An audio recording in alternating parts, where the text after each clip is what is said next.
Hello everyone, welcome to Potter Paradox. If you enjoy magical what if stories, please like the video and subscribe the channel. Now let's begin today's story. What if Fawkes rejected Dumbledore and chose Harry the night Voldemort attacked? Chapter 1. The Phoenix's choice. The night James and Lily Potter died started like any other for Fawkes the Phoenix. Perched in Dumbledore's office, he watched the headmaster pace, muttering about prophecies and secret keepers. Nothing unusual there. Dumbledore had been doing that for months. But then Fawkes felt it, a magical disturbance that shot through his feathers like lightning. His head snapped up, eyes gleaming with sudden intensity.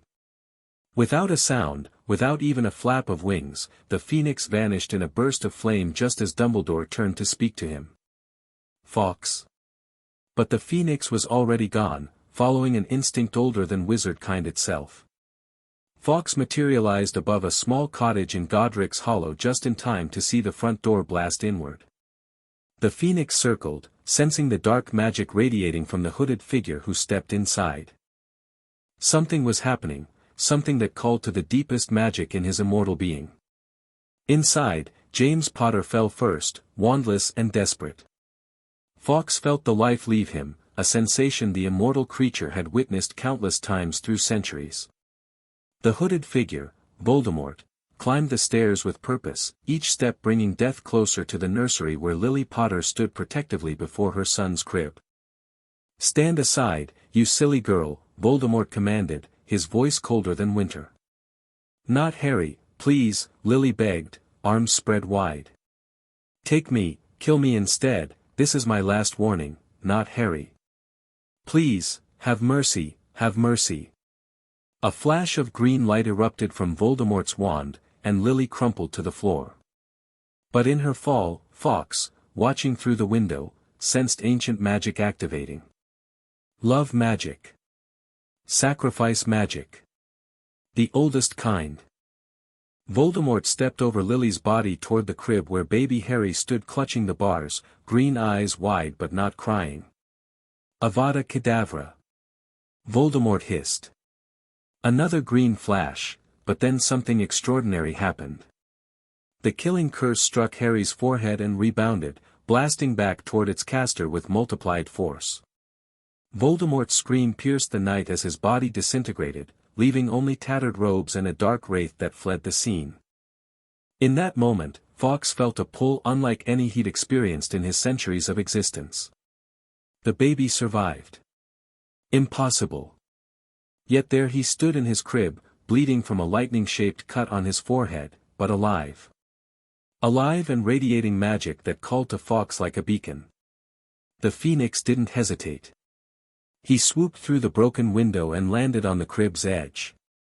Baby Harry looked up, tears finally starting to fall, and reached toward the magnificent bird with small hands. Fawkes lowered his head and let a single pearly tear fall onto Harry's bleeding wound. The cut didn't heal completely, there was dark magic there that even Phoenix tears couldn't fully cleanse, but the bleeding stopped. Harry's crying subsided as he stared in wonder at the crimson and gold bird. Then Fawkes did something he hadn't done in over 80 years, not since the day he'd chosen to accompany a young Albus Dumbledore. He sang a single, piercing note and touched his beak to Harry's forehead in the ancient gesture of a phoenix choosing its companion. Magic swirled around them, visible even to non-magical eyes as golden light illuminating the destroyed nursery. The bond formed instantly, tying the immortal creature to the child in ways not seen for centuries. Outside, a motorcycle roared in the distance, growing closer. Fawkes could sense Sirius Black approaching, his magic turbulent with grief and rage. The Phoenix spread his wings protectively over Harry just as the front door crashed open downstairs. "James! Lily!" Sirius's broken voice called out as he thundered up the stairs. He froze in the doorway of the nursery, taking in Lily's body, the empty robes on the floor, and the magnificent Phoenix perched over Harry's crib. "Fawkes!" Sirius whispered in disbelief. "What are you, how?" The Phoenix merely trilled softly, maintaining his protective stance over Harry, who had finally stopped crying completely and was reaching for the bird's tail feathers with curious fingers. "Harry's alive," Sirius breathed, stepping cautiously into the room. "Let me take him, Fawkes. I'm his godfather. I'll protect him." But as Sirius reached for Harry, Fawkes spread his wings wider and issued a warning note. The message was clear: Harry was under his protection now. "I don't understand," Sirius said, his voice breaking. "Dumbledore sent you?" Before Fawkes could respond, heavy footsteps pounded up the stairs, and Rubeus Hagrid filled the doorway, his massive frame seeming even larger in the small nursery. "Black," he growled, then stopped short at the sight of Fawkes. "Blimey, it's Fawkes," Sirius confirmed. "He won't let me near Harry." Hagrid's beetle-black eyes widened. "Dumbledore sent me ter collect Harry. Said he's ter go ter his aunt and uncles." "The Dursleys?" Sirius spat. "Those magic-hating muggles. Never. I'm his godfather, I'll take him." "Dumbledore's orders," Hagrid insisted, stepping forward. But when the half-giant reached for Harry, Fawkes let out a shriek that made both men cover their ears. A dome of golden light suddenly encased the crib and the phoenix. "What in Merlin's name?" Sirius gasped. Hagrid backed away, hands raised. "I've never seen anything like it." More footsteps on the stairs, lighter this time. Minerva McGonagall appeared in the doorway, her face pale with shock. "Black? Hagrid? What's happening?" "I saw the house from the village and," her eyes found the phoenix and widened. "Fawkes? But where's Albus?" As if summoned by his name, a crack of apparition sounded from the garden. Moments later, Albus Dumbledore stood in the doorway, his face grave. His eyes moved from James's body in the hall to Lily's on the floor, then finally to the crib where his phoenix sat protectively over Harry Potter. "Fawkes," Dumbledore said quietly, and there was genuine hurt in his voice. "What have you done?" The phoenix met his former companion's gaze steadily, unyielding. Dumbledore stepped forward, hand outstretched. "Come, old friend. We must take Harry somewhere safe." Fawkes trilled a negative response, the dome of golden light glowing brighter. "You know my plans," Dumbledore said softly. "The boy must go to his relatives." The blood protection, another negative trill, sharper this time. Dumbledore's blue eyes lost their twinkle, replaced by a steely resolve. "Fawkes, I must insist." "The greater good," the phoenix shrieked, and the golden dome flared so brightly everyone shielded their eyes. When they looked again, both Harry and Fawkes were gone. "No!" Dumbledore shouted, all pretense of calm vanishing. He spun in place, eyes scanning frantically. "Find them. They can't have gone far." But Sirius was already racing down the stairs. "I'll check outside." McGonagall and Hagrid followed, leaving Dumbledore alone in the nursery. The old wizard stood still, his face suddenly looking every one of his considerable years. "Why, Fawkes?" he whispered. "After all this time?" A soft trill from behind made him turn. Fawkes had reappeared on top of a dresser across the room, Harry cradled gently in a nest of his tail feathers. The message was clear: "I haven't taken him, but I won't let you take him either." Dumbledore approached slowly, hands visible and empty. "You've bonded with him," he said, not a question but a statement of fact. "You've chosen a new companion." Fawkes dipped his head once. "But he's just a child, old friend. A child who needs protection that only his mother's blood can provide." The phoenix's eyes seemed to say, "And what am I, if not protection?" "The prophecy," Dumbledore began. Fawkes trilled sharply, cutting him off. The phoenix had heard enough about prophecies. A commotion downstairs announced the return of the others. Footsteps thundered up the stairs, and Sirius was the first to re-enter the room. "There you are," he exclaimed, relief evident on his tear-stained face. "Fawkes, please, Harry belongs with me." James and Lily wanted. "I'm afraid it's more complicated than that now, Sirius," Dumbledore interrupted. "Fawkes has formed a bond with Harry. A bond? McGonagall repeated as she entered behind Sirius. You don't mean, yes, Dumbledore confirmed. Fawkes has chosen Harry as his new companion. A stunned silence fell over the room. But that's unprecedented, McGonagall finally managed. A phoenix choosing an infant? In all of recorded magical history, precisely why we face a dilemma, Dumbledore said heavily. The protection Lily's sacrifice provides requires Harry to live with her blood relatives. But the protection of a phoenix bond. He trailed off, clearly recalculating decades of plans in moments. So he doesn't have to go to the Dursleys? Sirius asked hopefully. Dumbledore stared at Fawkes for a long moment, some silent communication passing between them. Finally, the old wizard sighed. We need to discuss alternatives, he conceded. But not here. The Ministry will be arriving soon, and we need to establish Harry's situation before they do. Hogwarts? McGonagall suggested. Dumbledore nodded. My office. Immediately. 20 minutes later, an emergency meeting was underway in the headmaster's office. Fawkes perched on the back of a conjured crib where Harry had finally fallen asleep, exhausted by the night's events. Around the room stood Dumbledore, McGonagall, Hagrid, Sirius Black, and a hastily summoned Remus Lupin, whose face was grey with grief. I still don't understand, Sirius was saying, pacing the length of the office. Why would Fawkes choose Harry? And why now? Phoenix lore is among our most ancient and mysterious magic, Dumbledore replied, looking older than anyone had ever seen him. In all my years with Fawkes, I never presumed to fully understand his nature or his choices. But surely you have theories, Albus, McGonagall pressed. Dumbledore's eyes moved to the sleeping child. Several, each more extraordinary than the last. He turned to face the others. What matters now is Harry's safety and upbringing. I'll take him, Sirius said immediately. I'm his godfather. While that is true, Dumbledore countered, there are complications. For one, Sirius, you were known to be the Potter's secret keeper. But I wasn't. Sirius exploded. We switched to Peter at the last minute. That rat betrayed them.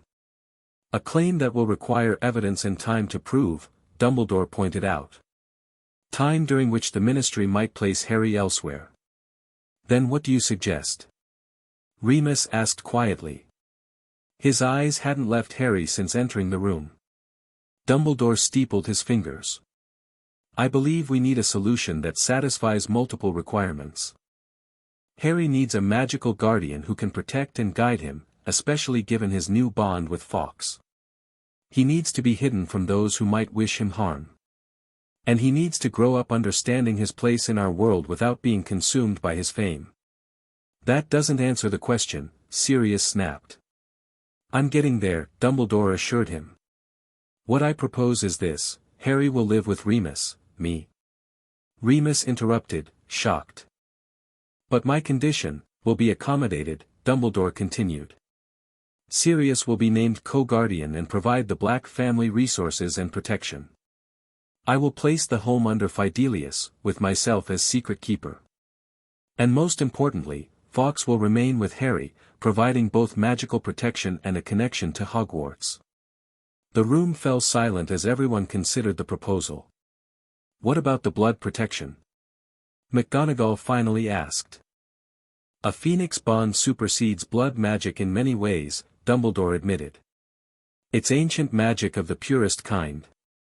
Combined with proper wards and the Fidelius, it should provide equal if not greater protection. Sirius had stopped pacing.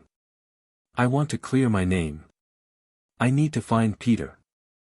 And you shall, Dumbledore assured him. But Harry's arrangements must come first. I'll do it, Remus said suddenly. All eyes turned to him. For James and Lily, I'll take Harry. But Sirius needs to be cleared quickly. This arrangement should be temporary. Dumbledore nodded. Agreed. Now, we must move quickly. By morning, the entire wizarding world will know of Voldemort's defeat and Harry's survival.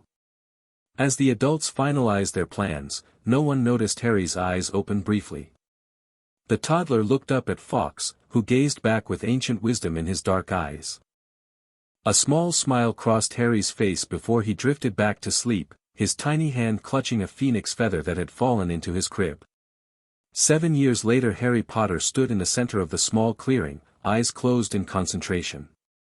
At 10 years old, he was tall for his age, with perpetually messy black hair and the famous lightning scar partially visible on his forehead. Around him, the forest was silent, as if holding its breath. "Remember, Harry," came Remus Lupin's gentle voice from the edge of the clearing. "Focus on the feeling, not the form." Harry nodded without opening his eyes. On his shoulder perched Fawkes, the phoenix's weight reassuringly familiar. He concentrated on the warmth that always emanated from his bond with Fawkes, feeling it spread through his chest and down his arms to his fingertips. "I'm ready," he whispered. Remus raised his wand and silently conjured a small, harmless fire snake that slithered across the clearing toward Harry. They'd practiced this exercise for weeks. Controlling fire was one of the first phoenix abilities that had manifested in Harry, and learning to master it was essential. The fire snake reared up as it approached Harry, growing larger and more threatening. Most children would have panicked, but Harry remained still, eyes closed, focusing on the warmth inside him. Just as the snake prepared to strike, Harry's eyes snapped open, glowing with an inner fire. He extended his hand, and the fire snake froze mid-strike. Harry didn't speak, didn't use a wand, he simply twisted his hand slightly, and the snake transformed, reshaping itself into a magnificent phoenix made of flame that flew in a circle around him before dissipating into harmless sparks. "Excellent!" Remus called, grinning broadly. "That's the best control you've shown yet." Harry beamed, the glow fading from his eyes. "I felt it properly this time, Moony. Not just pushing against the fire, but becoming part of it." "That's exactly right," Remus said, approaching and ruffling Harry's hair. "Fire magic isn't about dominance, it's about harmony." Fawkes trilled his approval, rubbing his head against Harry's cheek affectionately. "Do you think I'll be able to do it without Fawkes nearby soon?" Harry asked as they walked back toward their cottage. Remus considered this. "Perhaps, but remember that your connection exists even when you're physically separated. The bond is magical, not just physical." Their home came into view, a charming stone cottage nestled in a wooded valley in Wales, hidden from both Muggle and magical detection by layers of protective enchantments. The Fidelius charm had been renewed annually, with Dumbledore remaining secret keeper despite the tension that still existed between him and Fawkes. As they approached the front gate, Harry spotted a familiar large black dog waiting for them. His face split into a wide grin. "Padfoot," he shouted, breaking into a run. The dog barked happily, then transformed into Sirius Black, arms outstretched to catch Harry in a bear hug. "There's my favorite godson." "I'm your only godson," Harry laughed, returning the hug fiercely. Details, Sirius dismissed with a wave of his hand. His eyes moved to Fawkes, who had taken flight when Harry ran and now perched on the cottage's chimney. "How's our feathery friend today?" "He helped me master the fire transformation," Harry said proudly. "I managed to reshape Moony's fire snake into a phoenix." Sirius whistled, impressed. "Already? That's advanced elemental magic, pup." "He's advancing faster than we anticipated," Remus agreed as he joined them. "The Phoenix bond accelerates his magical development significantly." Sirius clapped his hand on Harry's shoulder. James and Lily would be bursting with pride. His gray eyes grew briefly misty before he shook himself and grinned again. "Speaking of which, I've brought news and presents." Inside the cottage, which was larger than it appeared from outside thanks to expansion charms, Sirius unpacked a bag filled with books, magical instruments, and, most exciting to Harry, the latest Nimbus racing broom. "Sirius," Remus admonished. "He's still learning to fly properly on his clean sweep. And according to you, he flies like he was born on a broom, Sirius countered. Just like James. He's ready for an upgrade. Harry was already examining the broom with reverent hands, his green eyes wide with excitement. This is brilliant. Can I try it today? Please, Moony. Remus sighed, unable to resist the combined pleading looks from Harry and Sirius. After lunch, and only if you practice your shield charms first. While Harry and Sirius set the table, Remus prepared a simple but hearty lunch of beef stew and freshly baked bread. As they ate, Sirius updated them on the latest news from the wizarding world. The Prophet is running another series of "Where is Harry Potter?" articles, he said, rolling his eyes. This time they're claiming you're being trained in secret by mere people in the Mediterranean. Harry snorted. Better than last month when they said I was living with giants in the Alps. The speculation works in our favor, Remus noted. The more outlandish the theories, the less likely anyone looks in quiet corners of Wales. True, Sirius agreed. Though Dumbledore mentioned that the Board of Governors is already asking questions about arrangements for when Harry starts at Hogwarts next year. At the mention of Hogwarts, Fawkes, who had been perched by the window, trilled softly. Harry glanced at his companion, a flicker of concern crossing his face. "What's wrong?" Remus asked, noticing the exchange. "Nothing," Harry said too quickly. Then, seeing Remus's raised eyebrow, he sighed. "It's just. Fawkes has been showing me things. About Hogwarts." "What kind of things?" Sirius asked, suddenly serious. Harry pushed his stew around his bowl. "Warnings, I think. He keeps showing me images of the third-floor corridor on the right side. And sometimes there's a turban that feels wrong." Remus and Sirius exchanged concerned looks. "Has Fawkes explained what these images mean?" Remus asked carefully. Harry shook his head. "It doesn't work like that. He can show me things, feelings, but not explain them in words." He looked up at his guardians. "But I know he's worried about something at Hogwarts. Something dangerous." "I'll speak to Dumbledore," Sirius decided. Without mentioning the specific warnings, he added when Fawkes made a sharp, disapproving sound. "Just to get a sense of what might be happening at the school." After lunch, true to his promise, Remus supervised Harry's shield charm practice. Though only 10, Harry had been learning basic spell work for over a year, using a training wand that Ollivander had specially crafted to help young wizards with unusual magical potential develop their control before receiving their official wands. "Protego!" Harry called, focusing his intent through the training wand. A shimmering shield appeared before him, strong enough to repel the mild stinging jinx Remus sent his way. "Well done," Remus praised. "Hold it steady while I increase the strength." The next jinx was stronger, making the shield flicker but hold. The third, however, broke through, and Harry felt a sharp sting on his arm. "Ow. Sorry, Harry. You're still dropping your left shoulder when you cast.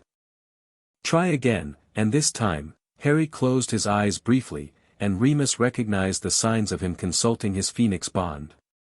When Harry's eyes opened again, they held that familiar inner fire. "Protego."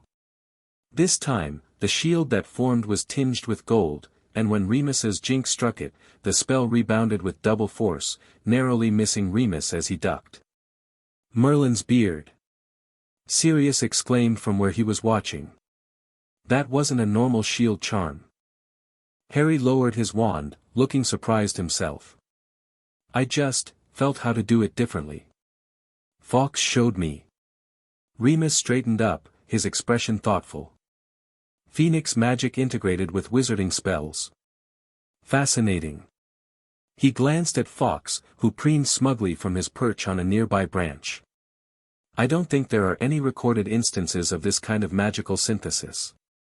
"Is that bad?" Harry asked, suddenly concerned. "Not bad," Remus assured him quickly. "Just unprecedented. Like most things about your situation." Sirius clapped his hands together. Right, enough serious stuff.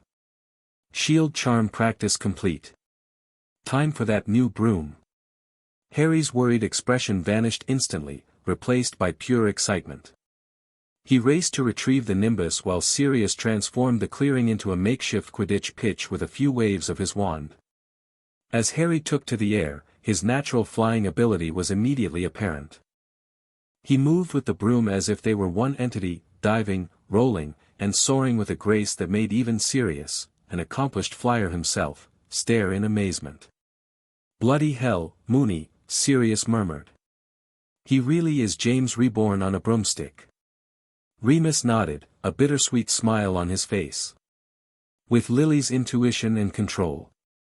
They watched as Harry practiced dives and turns, Fawkes occasionally joining him in flight, the two creating a spectacular image against the blue sky, boy and Phoenix, moving in perfect harmony. Later that evening, after Sirius had departed with promises to return the following weekend, Harry sat with Remus in the cottage's small library. This was their nightly routine, reading together, discussing magic and history, preparing Harry for the formal education that awaited him at Hogwarts. "Remus," Harry said suddenly, looking up from his book on magical theory, "what's going to happen when I go to Hogwarts?" "With Fawkes, I mean." Remus set down his own book. "What are you concerned about specifically?" Harry bit his lip. "Fawkes used to be Dumbledore's Phoenix. When we're both at Hogwarts, will that be awkward?" "Ah." Remus considered his answer carefully. "It will certainly be unusual. No student has ever attended Hogwarts with a Phoenix companion. But Dumbledore has had 7 years to adjust to the situation. But he still wants Fawkes back, doesn't he?" Harry pressed. Remus sighed. "I believe Dumbledore has accepted that Fawkes made his choice. But yes, I think he still feels the loss deeply." Harry stroked Fawkes's feathers gently.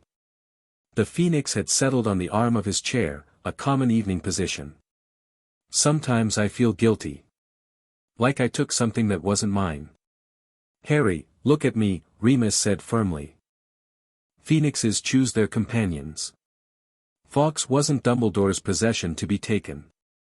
He made a free choice that night, for reasons only he fully understands. But why me? I was just a baby."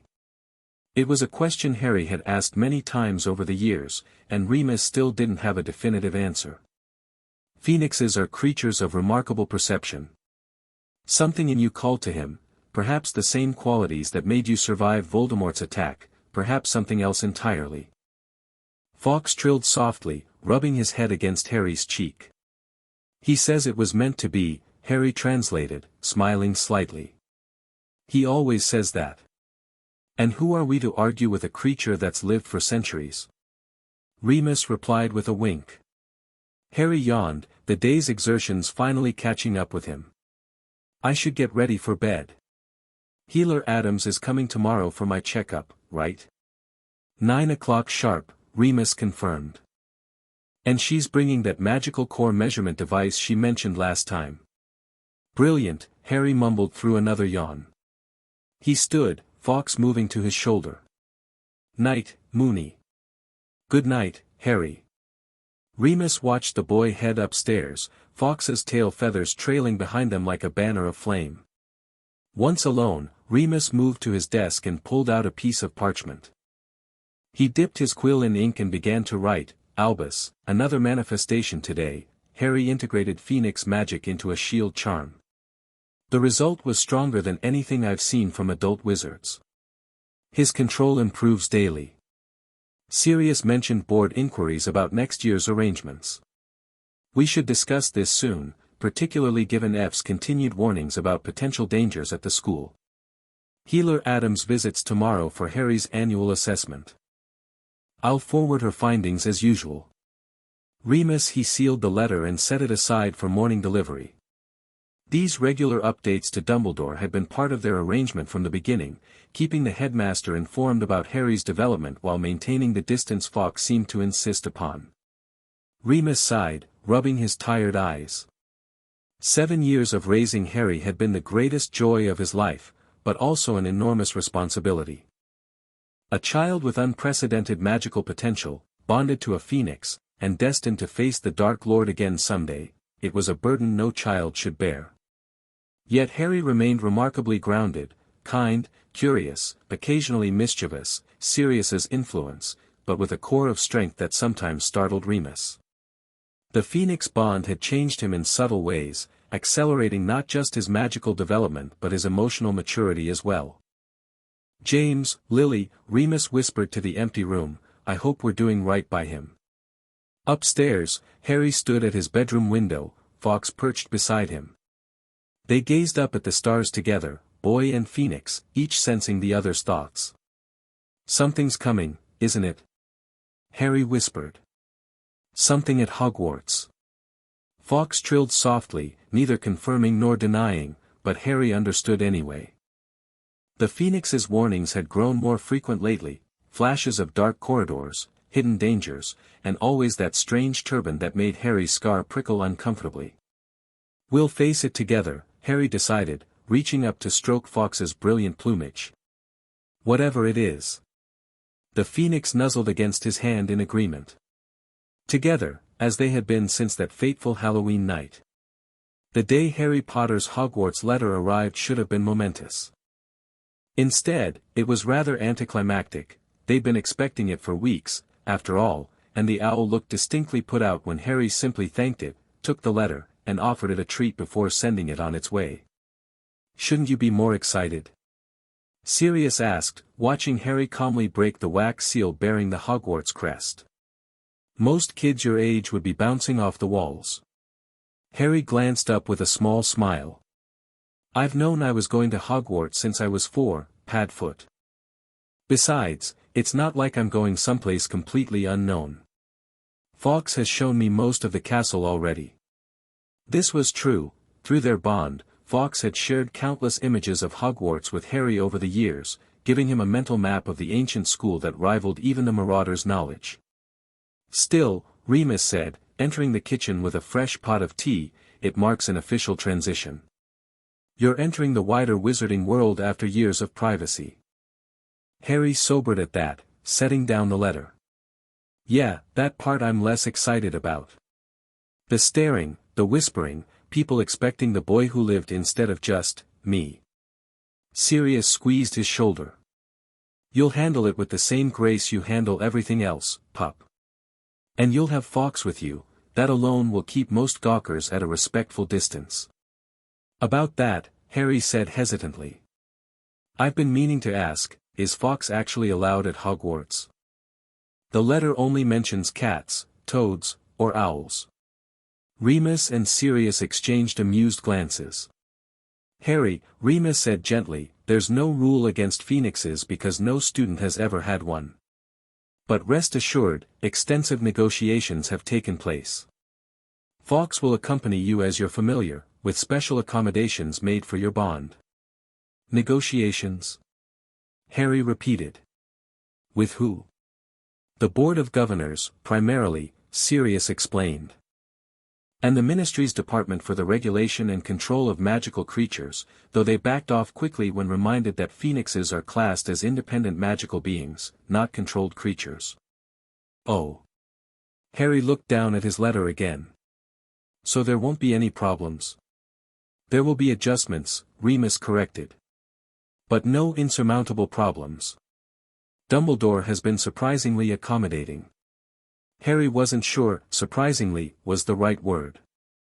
Over the years, he'd formed the impression that the headmaster was playing a long game, giving ground on smaller matters while keeping some larger goal in mind.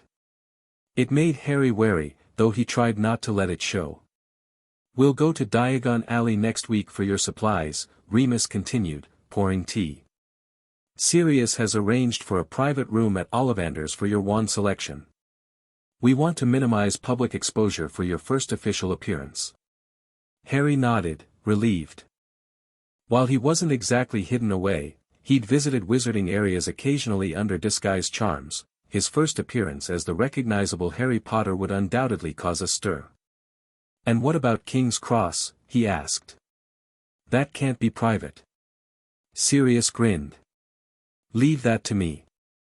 I've got a plan that involves muggle taxis, timing charms, and possibly a small, controlled distraction at the other end of the platform. Nothing that violates the statute of secrecy, Remus warned. Of course not, Moony. You wound me with your lack of faith. Their banter continued through breakfast, but Harry's mind was already racing ahead to Hogwarts. Despite his outward calm, excitement bubbled beneath the surface. After years of private tutoring and limited social interaction with other magical children, he would finally be among peers. The prospect was both thrilling and terrifying. Fawkes, sensing his thoughts, flew in through the open window and landed on Harry's shoulder, trilling reassuringly. I know, Harry murmured. We'll face it together. Diagon Alley was a riot of color, sound, and magic. Despite having visited before, Harry felt overwhelmed by the sensory input as he walked between Remus and Sirius, a lightweight disguise charm altering his features just enough to prevent immediate recognition. Fawkes had reluctantly agreed to stay behind for this trip, as a phoenix would have drawn far more attention than they wanted. Their first stop was Gringotts, where the goblins, immune to disguise charms, recognized Harry immediately but maintained professional discretion. The cart ride to his trust vault was exhilarating, and Harry was impressed by the substantial pile of gold inside. Your parents made sure you'd be well provided for, Sirius explained as Harry filled a pouch. This is just your trust vault. The main Potter family vault will become accessible when you come of age. From Gringotts, they moved methodically through Harry's supply list. At Madame Malkin's, he was fitted for robes alongside a blonde boy who introduced himself as Draco Malfoy and asked rather imperiously which house Harry expected to be in. I'm keeping an open mind, Harry replied diplomatically, remembering Remus's lessons on wizarding politics and the importance of not making enemies unnecessarily. Flourish and Blots was next, where Harry added several books beyond his required texts, particularly in defense against the dark arts and magical theory, subjects he'd developed a strong interest in through his unconventional education. Planning to test out of first year already? Sirius teased as the stack grew. Harry shrugged. I just want to be prepared. Besides, some of these cover topics Fawkes has shown me, but I want to understand the theory better. Their final stop was Ollivanders, where Mr. Ollivander was waiting for them in a private back room, surrounded by wand boxes. Ah, Mr. Potter, the wandmaker said, his silvery eyes gleaming with excitement. I've been anticipating this meeting for quite some time. Most unusual circumstances, most unusual indeed. Sir? Harry questioned. A phoenix-bonded wizard seeking his wand, Ollivander clarified. Unprecedented in my lifetime. Your training wand has served its purpose in developing your control, but your true wand. He trailed off, eyes distant. It will be fascinating to see which chooses you. What followed was a lengthy process of trial and error. Wand after wand was placed in Harry's hand, each producing effects ranging from fizzling sparks to small explosions. Ollivander seemed increasingly delighted with each failure. Tricky customer. Excellent. A challenge worthy of my craft. Finally, after what seemed like dozens of attempts, Ollivander paused, his expression thoughtful. I wonder. He disappeared into the depths of the shop, returning with a dusty box. Holly and Phoenix feather, 11 inches, nice and supple. The moment Harry's fingers closed around the wand, he felt an immediate connection, warmth spreading up his arm, golden and red sparks showering from the tip. Curious, Ollivander murmured. Very curious. What's curious, sir? Harry asked, still admiring the feeling of rightness the wand gave him. I remember every wand I've ever sold, Mr. Potter. Every single one. And it so happens that the phoenix whose feather resides in your wand gave another feather, just one other. It is curious that you should be destined for this wand when its brother, why, its brother gave you that scar. Harry froze, his excitement evaporating. Voldemort's wand had a phoenix feather from the same bird. The very same, Ollivander confirmed. Curious indeed how these things happen. The wand chooses the wizard, remember. I think we must expect great things from you, Mr. Potter. After all, he who must not be named did great things, terrible, yes, but great. The temperature in the room seemed to drop several degrees. Sirius stepped forward, placing a protective hand on Harry's shoulder. "We'll take the wand," he said coldly. "How much?" As they left Ollivanders, Harry couldn't stop turning the wandmaker's words over in his mind. His wand shared a core with Voldemort's. What did that mean? Was there some connection between them beyond the attack and the scar? "Harry," Remus said gently as they walked, "don't overthink this. Wand lore is complex, but a shared core doesn't indicate shared destiny or character." "But why would it choose me?" Harry asked, distressed.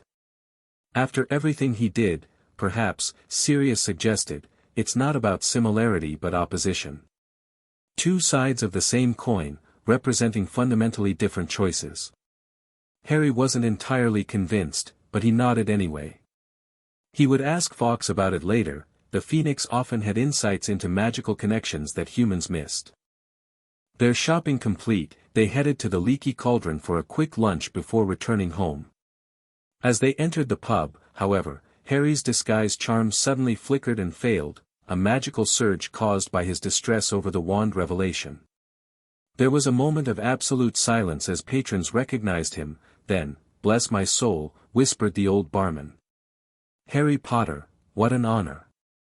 Before Harry could react, he was surrounded by witches and wizards eager to shake his hand, thank him, touch him as if to confirm he was real. Panic rose in his chest, he wasn't prepared for this level of attention. Then Sirius was there, pushing through the crowd. "Back up. Give him space." His voice carried the authority of the ancient and noble House of Black, and people instinctively obeyed. "Sorry about that," Sirius muttered as he guided Harry toward the door. "The charm must have, Mr. Potter," came a new voice. A tall, balding red-haired man approached, a boy about Harry's age trailing behind him. "Arthur Weasley, Department of Magical Law Enforcement. Might I have a word?" Remus and Sirius exchanged glances, then Remus nodded slightly. "Briefly, Arthur. We're trying to keep a low profile." Of course, of course." Arthur Weasley guided them to a quiet corner. "I just wanted to introduce my son, Ron. He'll be starting Hogwarts this year as well, and I thought, well, it might be nice for Harry to know someone beforehand." The red-haired boy stepped forward, ears pink with embarrassment but eyes curious. "Hi," he said simply, extending his hand. "I'm Ron." Harry smiled, feeling some of his tension ease. "Harry," he replied, shaking Ron's hand. "Nice to meet you." "Same," Ron said. Then, unable to contain himself, "Is it true you have a phoenix?" "Dad said you do, but Fred and George, my brothers, said he was making it up." Harry grinned.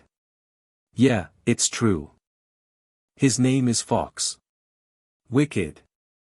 Ron breathed, eyes wide. "What's it like? Does he let you ride him?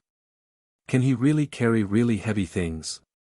"My brother Charlie works with dragons, and he says phoenixes are even rarer than some dragon species." The rapid-fire questions continued as the adults talked quietly nearby. By the time they separated, Harry had his first proper wizarding friend and plans to look for Ron on the Hogwarts Express. "He seems like a good lad," Remus commented as they finally escaped Diagon Alley. "The Weasleys are a good family, staunchly light, though not always in Dumbledore's pocket like some assume." Harry nodded, feeling lighter than he had all day. It'll be nice to know someone going in. Then he remembered his wand and sobered again. "I want to talk to Fawkes about the wand when we get home."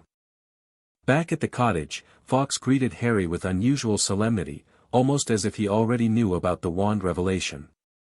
Harry sat cross-legged on his bed, the phoenix perched before him, and explained what Ollivander had told him. "Did you know?" Harry asked finally. That my wand shares a core with Voldemort's? Fawkes trilled softly, and through their bond, Harry received not words but impressions, acknowledgement, reassurance, and something deeper, a sense of balance, of cosmic scales being equalized. You think it's important, Harry interpreted. Not bad, but significant. Another trill, this one affirming. Does it have something to do with why you chose me?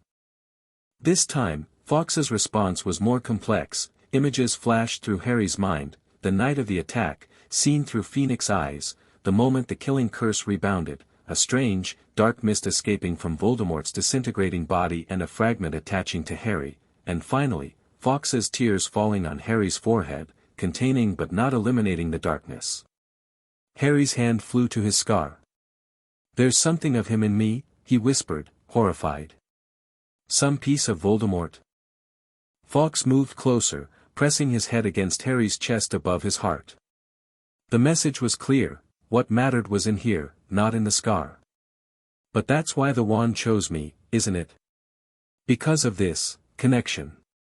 Fawkes shook his magnificent head, then showed Harry another image, two trees growing from the same soil, one twisted and dark, the other straight and strong. Same origin, different choices. Harry took a deep breath, processing this. So the wand chose me not because I'm like him, but because we're counterparts. Opposites? An affirmative trill. And my scar, the darkness there. Can it be removed? Uncertainty now, Fawkes showed Harry complex magical rituals, ancient texts, paths yet unexplored. Possibilities, but no certainties. But it's contained for now. It can't influence me. Strong affirmation this time, with an impression of phoenix fire burning around the darkness, keeping it isolated. Harry exhaled slowly. Thank you for telling me. And for protecting me, all this time. Fawkes trilled again, radiating affection and loyalty through their bond. Then he showed Harry one final image, Harry boarding the Hogwarts Express, stepping into a future bright with possibility despite the shadows gathering at its edges. We'll face it together, Harry said, repeating what had become their mantra over the years. Together, as they had always been. Platform 9 3/4 was exactly as chaotic as Harry had feared. Despite Sirius's elaborate plan involving timed arrivals and strategic distractions, heads turned the moment Harry stepped through the barrier with Fawkes on his shoulder. Whispers rippled across the platform, it's Harry Potter. Look at the phoenix. Is that really Dumbledore's bird? The boy who lived. Harry kept his head high, focusing on the gleaming scarlet train rather than the staring faces. Remus and Sirius flanked him protectively as they moved toward the middle of the train, where they hoped to find an empty compartment. There's Ron, Harry said suddenly, spotting the red-haired boy struggling with his trunk alongside what appeared to be his entire family, a sea of redheads bustling around him. Want to join him? Remus asked. Harry nodded, and they changed direction. As they approached, the Weasley matriarch, a plump, kind-faced woman, was fussing over her youngest son. Got a smudge on your nose, just there, Mum, Geroff, Ron protested, backing away and spotting Harry. His face brightened. Harry! You made it. The entire Weasley clan turned to look, their expressions ranging from curiosity to outright awe as they registered Fawkes. Blimey, you really do have a phoenix, one of the twins said. Thought Ron was having us on, the other added. Fred, George, behave yourselves, Mrs. Weasley admonished before turning to Harry with a warm smile. Hello, dear. You must be Harry. Ron told us he'd met you. I'm Molly Weasley. Her eyes moved to Fawkes with undisguised wonder. And this magnificent creature must be Fawkes. Harry smiled politely. Nice to meet you, Mrs. Weasley. These are my guardians, Remus Lupin and Sirius Black. There was a brief flash of something, wariness, in Mrs. Weasley's eyes as she regarded Sirius, but it quickly disappeared behind renewed warmth. Lovely to meet you both. Arthur mentioned he'd introduced Ron to Harry. We're so pleased they've already made acquaintance. Harry, want to share a compartment? Ron asked eagerly. I've been saving one near the back. Sounds great, Harry agreed, relieved to have a destination away from the growing number of stairs.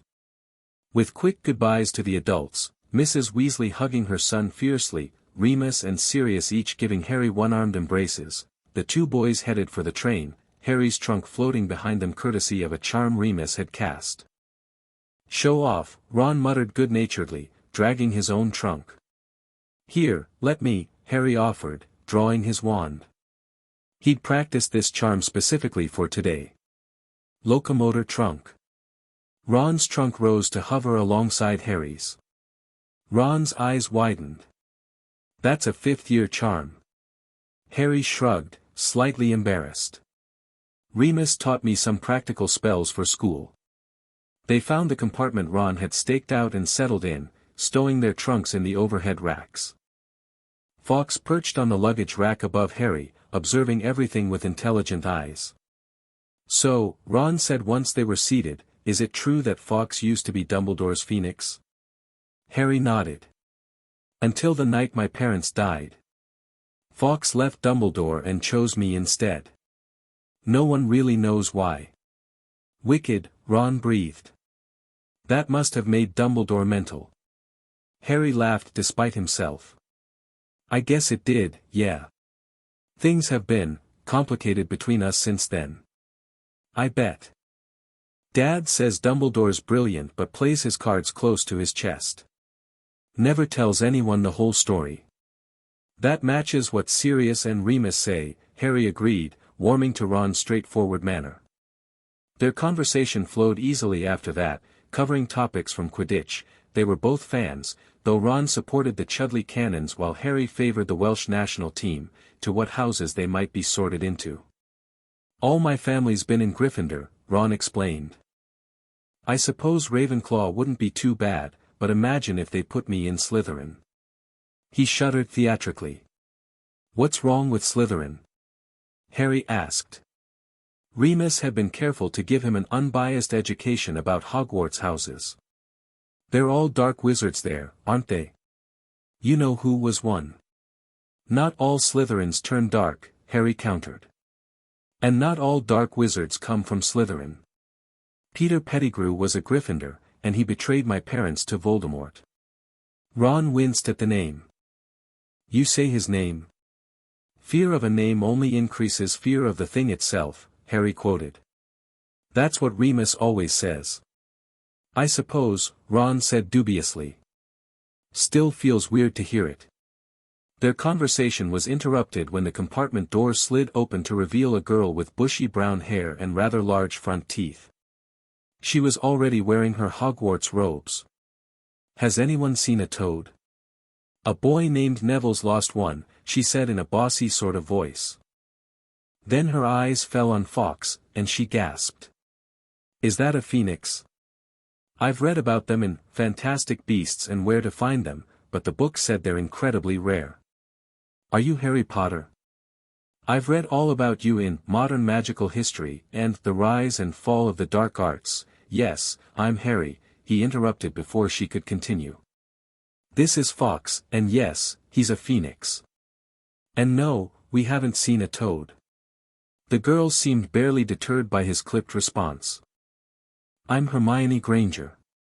Nobody in my family's magical at all. It was ever such a surprise when I got my letter, but I was ever so pleased, of course. I've learned all our course books by heart, I just hope it will be enough. It will be, Harry assured her, softening his tone. Her enthusiasm, while overwhelming, reminded him a bit of himself when he'd first started learning about magic. Most wizarding children know very little formal magic before Hogwarts. Oh, that's a relief. Hermione smiled, then glanced at Ron. And you are? Ron Weasley, he mumbled through a mouthful of chocolate frog. Pleasure. She turned back to Harry, her eyes drawn repeatedly to Fawkes. Is it true that phoenixes can carry immensely heavy loads and their tears have healing powers? Before Harry could answer, Fawkes let out a musical trill that somehow managed to sound amused. Hermione jumped slightly. He says yes to both, Harry translated, but he's not a walking textbook example. You can understand him? Hermione asked, her eyes widening even further. Sort of. It's not exactly words, more like impressions and images. We have a bond. Fascinating. Hermione looked like she wanted to ask 1,000 more questions, but she seemed to remember her original mission. I'd better keep helping Neville find his toad. You two should change into your robes soon. I expect we'll be arriving shortly. With that, she disappeared as suddenly as she'd arrived. Mental, that one, Ron said, shaking his head. Harry frowned slightly. Just enthusiastic. And nervous, probably. It can't be easy entering this world with no preparation. Ron looked skeptical but didn't argue. Want to see a spell my brother George taught me? He says it turns things yellow. The spell, which involved a rather silly rhyme about sunshine and butter, predictably did nothing to Ron's pet rat Scabbers. Harry was about to suggest a simple color change charm he knew would actually work when Fawkes suddenly let out a harsh, warning cry. Harry looked up, alarmed. Fawkes? What's wrong? The phoenix was staring intently at Scabbers, who had woken up at the sound and was now trying to burrow into Ron's pocket, squeaking frantically. What's got into him? Ron asked, confused. Harry frowned. Through his bond with Fawkes, he was receiving powerful waves of suspicion and danger directed at the rat. I don't know. He's never reacted to an animal like that before. Fawkes flapped down from the luggage rack to perch on the seat beside Harry, still fixing the rat with an intense stare. Is Scabbers making him angry? Ron asked, concerned, pulling the rat closer protectively. He's just an old rat. Been in the family for years, belonged to Percy before me. How many years? Harry asked, a strange suspicion forming in his mind. Fawkes had shown him memories of the Marauders, including their animagus forms. And Peter Pettigrew had been a rat animagus. Dunno, 9 or 10 maybe. He's ancient for a rat.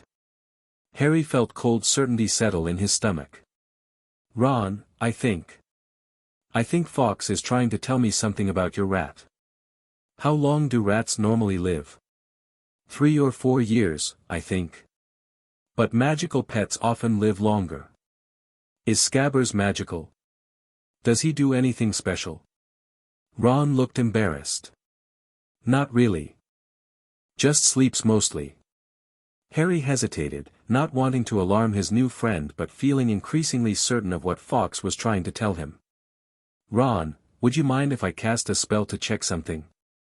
It won't hurt him if he's just a rat. What kind of spell? Ron asked suspiciously. It's called the Animagus Revealer.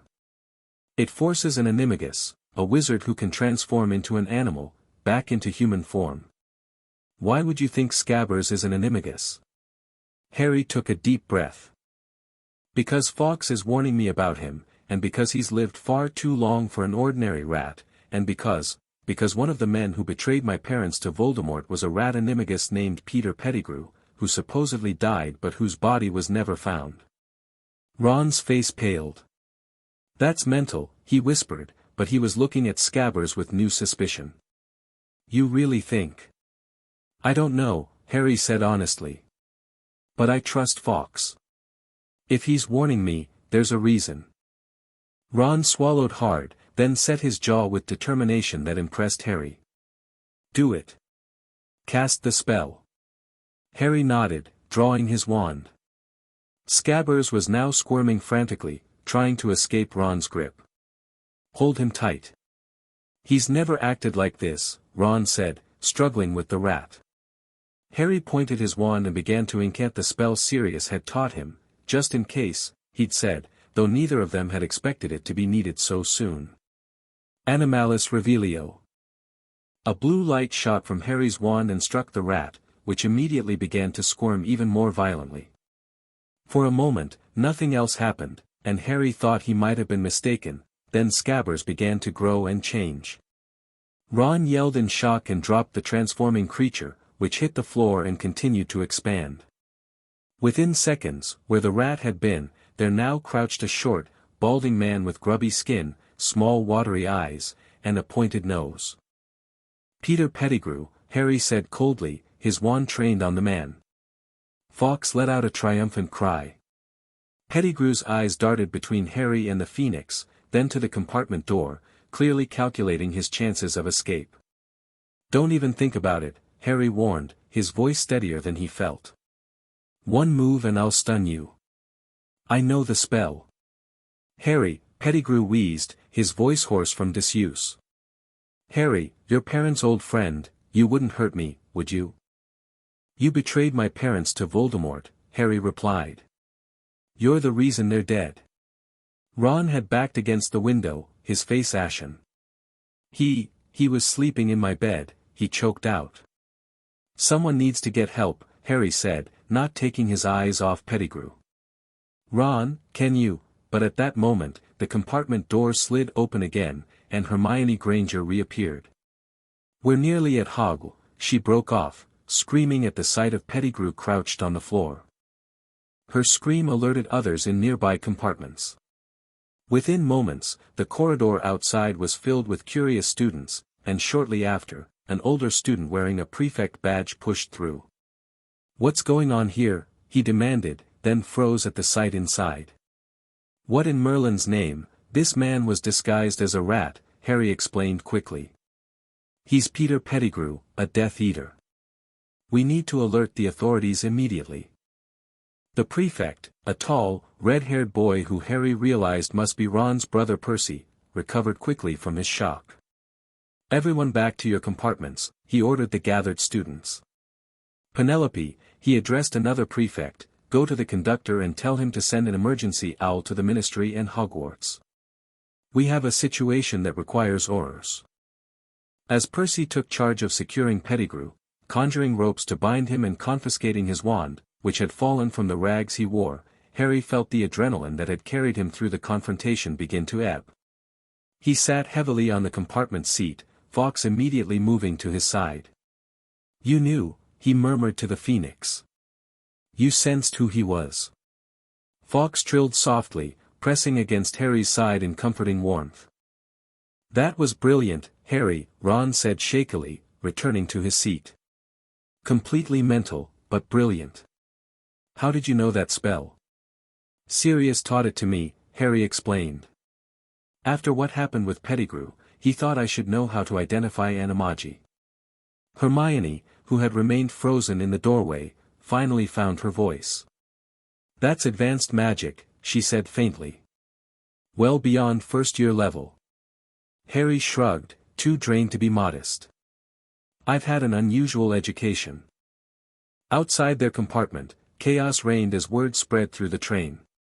Percy remained at the door, keeping curious students at bay while maintaining his wand on Pettigrew. The train began to slow as they approached Hogsmeade Station. "What happens now?"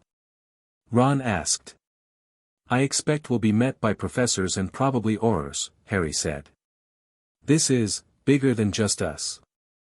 Indeed, when the train finally stopped at Hogsmeade Station, the first years were directed to wait on the platform while several stern-looking witches and wizards in aura robes boarded the train.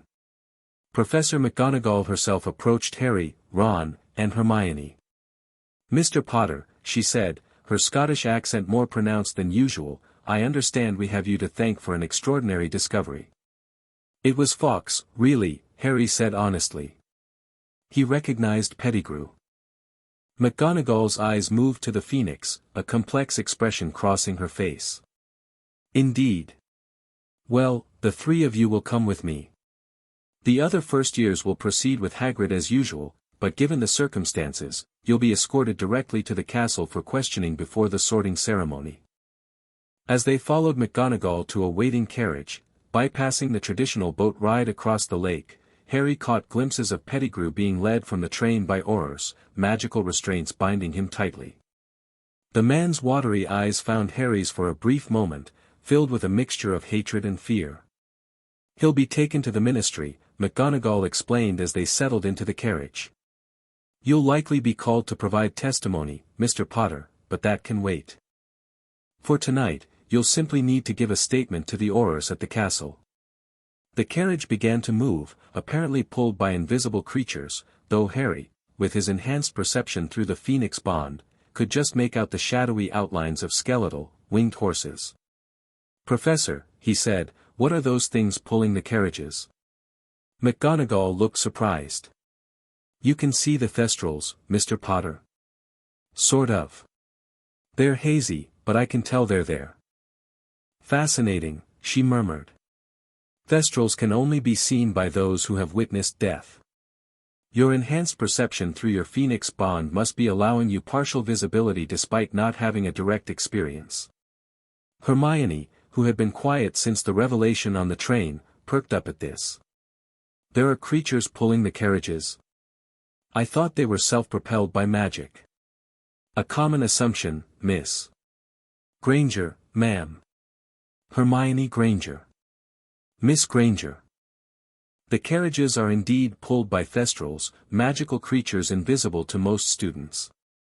As McGonagall explained more about thestrals to a fascinated Hermione, Harry exchanged a glance with Ron, who still looked shaken by the revelation that his pet had been a grown man in disguise. "You all right?" Harry asked quietly. Ron grimaced. "Been better.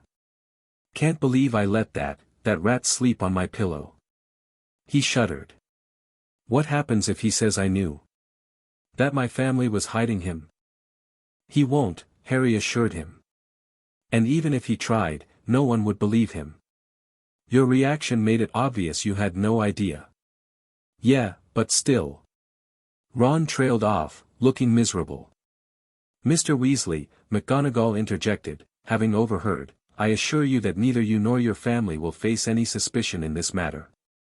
Pettigrew's deception fooled many, including Albus Dumbledore himself. The fact that he was discovered due to Mr. Potter's intervention is remarkable enough." Her words seemed to reassure Ron somewhat, though he still looked queasy at the memory. As the carriage crested a hill, Hogwarts Castle came into view for the first time, a magnificent structure of towers and turrets silhouetted against the darkening sky, windows gleaming with warm light. Despite the circumstances, Harry felt a thrill of excitement. This was it, the school his parents had attended, where he would finally join the wizarding world properly. Fawkes, perched on his shoulder, trilled softly, and Harry knew the Phoenix felt it too. A homecoming, of sorts. Whatever challenges lay ahead, Pettigrew's capture, the public attention it would bring, the mysteries Fawkes had warned him about, they would face them together, as they always had. Harry Potter had arrived at Hogwarts. And nothing would ever be the same. Chapter 2, Flames of Knowledge. The Great Hall fell silent the moment Harry Potter walked through its massive doors, Fawkes perched majestically on his shoulder. Hundreds of eyes tracked his movement, and hushed whispers rippled across the 4 long house tables. "Is that really him? Look at the Phoenix. Dumbledore's bird chose him. Captured Peter Pettigrew on the train, news traveled fast at Hogwarts." Harry kept his gaze forward, focusing on Professor McGonagall and the line of first-years already gathered at the front of the hall. After giving their statements to a pair of Aurors in a side chamber, Harry, Ron, and Hermione had been escorted to join the sorting ceremony just in time. As they took their places among the other first-years, Harry finally allowed himself to look up at the enchanted ceiling, a perfect reflection of the night sky above, stars twinkling against velvety blackness. Then his eyes drifted to the high table, where the professors sat watching the proceedings.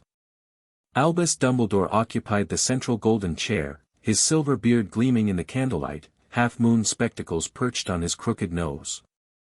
The headmaster's penetrating blue eyes met Harry's, and for a brief moment, Harry felt something, a gentle probe against his mental defenses, the ones Fawkes had helped him build over years of preparation for this very moment. Harry strengthened his shields without breaking eye contact. On his shoulder, Fawkes trilled softly, a sound that carried through the hall's perfect acoustics and caused even more heads to turn. The headmaster's gaze shifted to the Phoenix, and Harry caught a flicker of something in the old wizard's expression, longing, perhaps, or resignation. Professor McGonagall cleared her throat and placed a battered wizard's hat on a four-legged stool. "When I call your name, you will put on the hat and sit on the stool to be sorted," she announced to the first years. But before beginning, she turned to address the entire hall. "As some of you may have already noticed, we have an unusual situation this year. Mr. Potter's familiar, Fawkes the Phoenix, will be accompanying him during his time at Hogwarts. This has been approved by the Board of Governors and should be treated as a normal part of school life." More whispers erupted, and Harry fought the urge to fidget under the increased attention. Ron gave him an encouraging nod from nearby, while Hermione looked both nervous and fascinated by the entire proceedings. The Sorting Hat sang its song, a clever rhyme about the four houses and their qualities, and then the sorting began. Hannah Abbott became a Hufflepuff, Susan Bones followed her, and so the ceremony continued. Hermione was sorted into Gryffindor after nearly a minute with the hat on her head, looking surprised but pleased as she hurried to the cheering table. When Draco Malfoy was called, Harry recognized the blonde boy from Madame Malkin's. The hat barely touched his head before shouting, "Slytherin." Malfoy sauntered to the green-trimmed table with a self-satisfied smirk. "Potter, Harry." The hall went completely silent as Harry stepped forward. Fawkes remained on his shoulder, causing McGonagall to hesitate. "Perhaps your familiar should wait, he stays with me," Harry said quietly but firmly. McGonagall's lips thinned, but she nodded. Harry sat on the stool, and the last thing he saw before the hat dropped over his eyes was the entire hall craning for a better look. Said a small voice in his ear. "Difficult. Very difficult. Plenty of courage, I see. Not a bad mind either. There's talent, oh my goodness, yes, and a nice thirst to prove yourself. But what's this? A Phoenix bond. I haven't seen one of those ever, in a student. How fascinating. You can sense it?" Harry thought. "I can sense everything in your head, Mr. Potter. Including those impressive shields, a clemency at your age. Most unusual. But where to put you? With your courage and that Phoenix, Gryffindor seems the obvious choice, yet there's cunning here, and ambition. You could be great in Slytherin." Harry gripped the edges of the stool. "Not Slytherin," he thought firmly. "Not Slytherin, eh? Are you sure? Your Phoenix friend doesn't seem to object to the possibility." Harry paused, surprised. Through their bond, he sensed that Fawkes indeed had no preference. The Phoenix seemed to think house divisions were a peculiarly human obsession. "I want to be where I can make true friends," Harry decided. "Where I'll be judged for who I am, not what happened when I was a baby." Noble sentiment, in that case, better be Gryffindor. The last word echoed through the hall. The Gryffindor table erupted in thunderous applause, with the Weasley twins standing and shouting, "We got Potter! We got Potter!" Harry removed the hat and walked toward the Gryffindor table, Fawkes adjusting his balance on Harry's shoulder with practiced ease. He slid into a seat next to Hermione, who gave him a nervous smile. "That was quite long," she commented. "The hat seemed to be having a real conversation with you." Harry nodded. It had a lot to consider. The sorting continued, and Ron soon joined them at the Gryffindor table, looking relieved. When the ceremony concluded, Dumbledore rose to his feet, arms opened wide in welcome. "Before we begin our banquet, I would like to say a few words, nitwit. Blubber. Oddment. Tweak. Thank you." Food appeared magically on the golden plates, and conversation flowed around Harry as students introduced themselves and peppered him with questions about Fawkes. The Phoenix had moved to perch on the back of Harry's chair, occasionally accepting offered tidbits but mostly observing the proceedings with intelligent eyes. "Is it true you captured Peter Pettigrew on the train?" asked a sandy-haired boy who'd introduced himself as Seamus Finnegan. "I cast the spell, but it was Fawkes who recognized him," Harry explained, already tired of repeating the story. "My dad's with the ministry," said another first-year down the table. "He says they've been looking for Pettigrew for years, thought he was dead." Percy Weasley leaned in. The Prophet will have the full story tomorrow, I expect.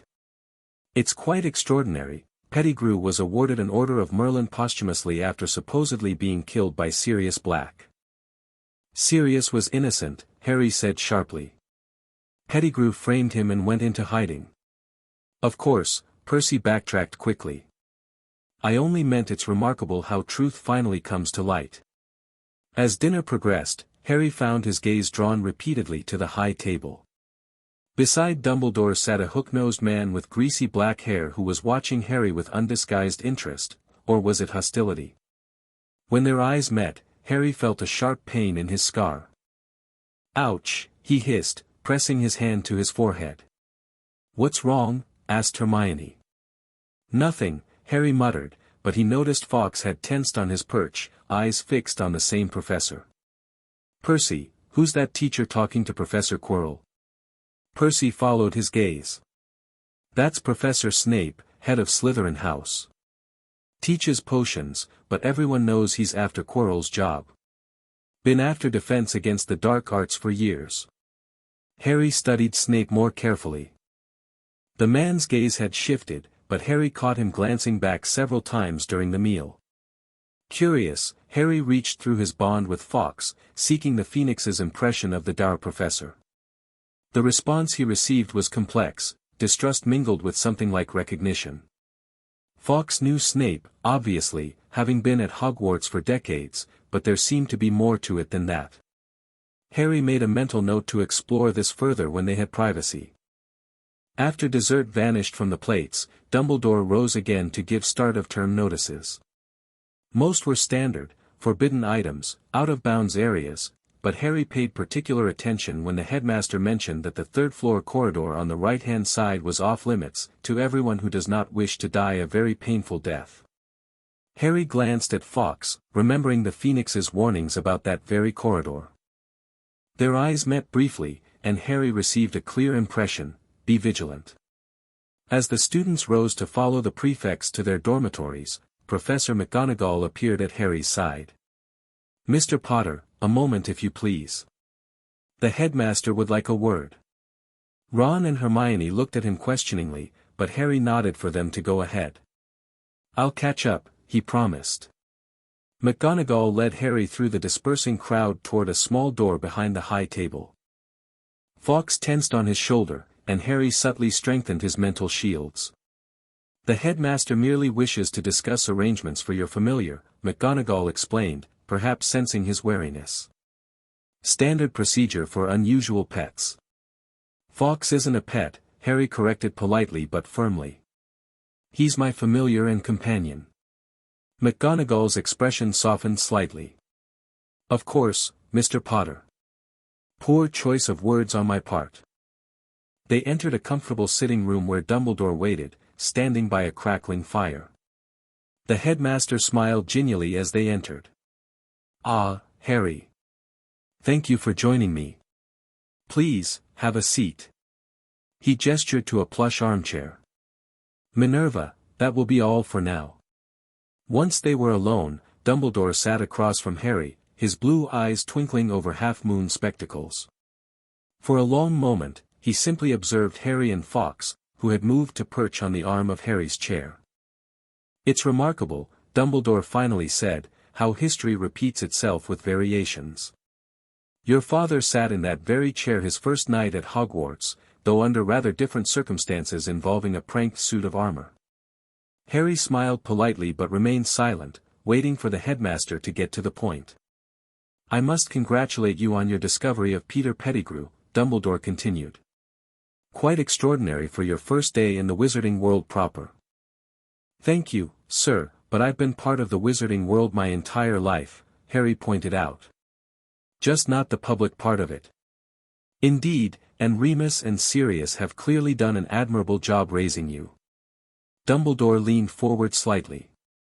But now you enter a new phase, formal magical education, which brings me to the purpose of this meeting.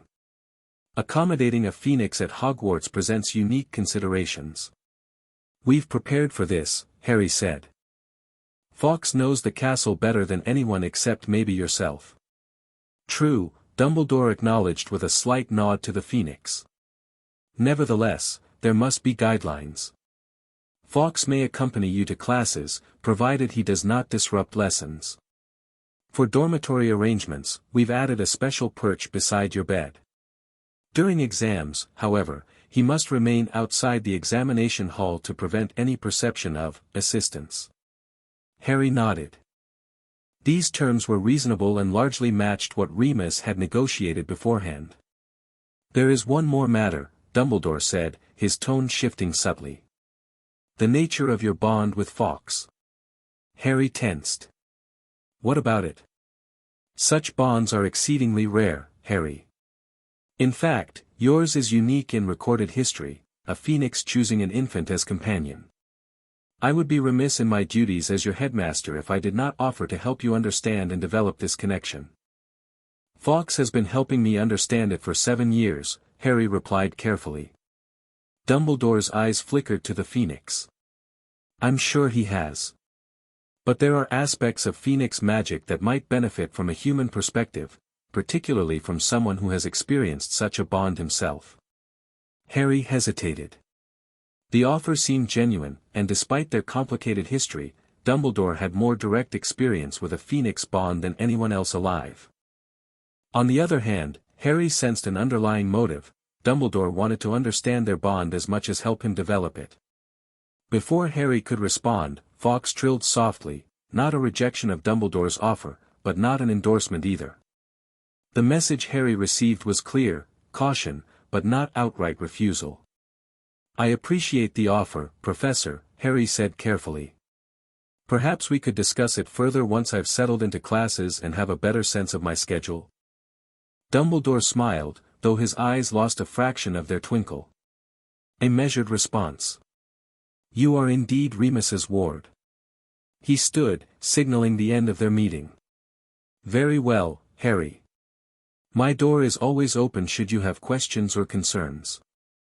The password to my office is chocolate frogs for the time being. As Harry rose to leave, Dumbledore added, Oh, and one last thing, Professor Snape has requested a brief word with you before you retire. He's waiting in the antechamber. Harry's surprise must have shown on his face because Dumbledore added, Severus knew your mother quite well. I believe he merely wishes to make your acquaintance. With that intriguing piece of information, Dumbledore showed Harry to a small side door where, as promised, the hook-nosed potions master waited with a carefully neutral expression. Mr. Potter, Snape said, his voice as cold and smooth as ice.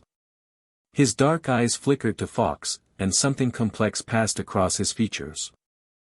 Follow me. Without waiting for a response, Snape turned and strode down a corridor, his black robes billowing behind him.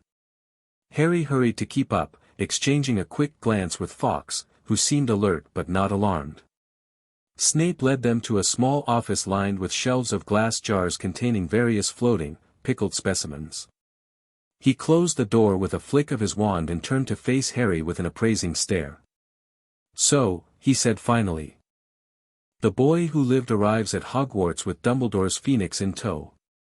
You've made quite an entrance. I didn't ask Fawkes to choose me, sir, Harry replied evenly. No, I don't suppose you did. You were, after all, merely an infant. Snape's eyes narrowed. Yet here you stand, having already captured a Death Eater before even setting foot in the castle. One might think you're seeking attention. Harry felt a flare of indignation but kept his voice steady. Fawkes recognized Pettigrew. I just cast the spell Sirius taught me. Ah yes, your godfather. Snape's lip curled slightly. I'm sure Black was delighted to have his name cleared so dramatically. Harry remained silent, unsure where this conversation was heading. Fawkes shifted on his shoulder, emanating calm.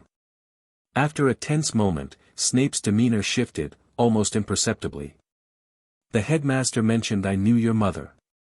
This is true. Lily Evans was a gifted witch. Particularly in potions. Harry's heart quickened. Remus and Sirius spoke of his father often, but memories of his mother seemed harder for them to share. You were friends? Something flickered in Snape's eyes, pain, perhaps. For a time, he said shortly. My point, Potter, is that I will be watching to see if you've inherited her talent or merely her willingness to associate with the unexpected. His gaze moved pointedly to Fawkes. I hope I've inherited her talent, sir, Harry said sincerely. Remus says she was brilliant. For the briefest moment, Snape's harsh features softened. Then his customary scowl returned. We shall see. Potions is a subtle science, requiring precision and discipline. Many of your classmates will struggle to appreciate its nuances. He paused. I expect you in my class tomorrow afternoon. Do not be late. With that abrupt dismissal, Snape opened the door with another flick of his wand. Harry recognized the cue to leave, but paused at the threshold. Sir. Thank you for telling me about my mother. Snape merely inclined his head slightly, his expression unreadable. As Harry turned to go, the professor added, and Potter. Keep that phoenix of yours away from my ingredients cabinets. Some of the more volatile substances react, unpredictably to phoenix magic. Yes, sir. As Harry navigated the corridors toward Gryffindor Tower, following Fawkes's guidance, as the phoenix knew every passage in the castle, he reflected on the strange conversation with Snape. There was clearly history there, both with his mother and with the Marauders, that went beyond what Remus and Sirius had shared. Percy Weasley was waiting outside the portrait of the fat lady. There you are, Potter. Professor McGonagall asked me to ensure you found your way. Password is Caput Draconis. The portrait swung open, revealing the Gryffindor common room, a cozy circular tower room filled with squashy armchairs, tables, and a crackling fire. Despite the late hour, several students still lingered, and all conversation stopped when Harry entered with Fawkes. Ron and Hermione were waiting by the fire and immediately came over. What did Dumbledore want? Ron asked without preamble. Just to set ground rules for Fawkes, Harry explained, suddenly exhausted from the day's events. And then Snape wanted a word.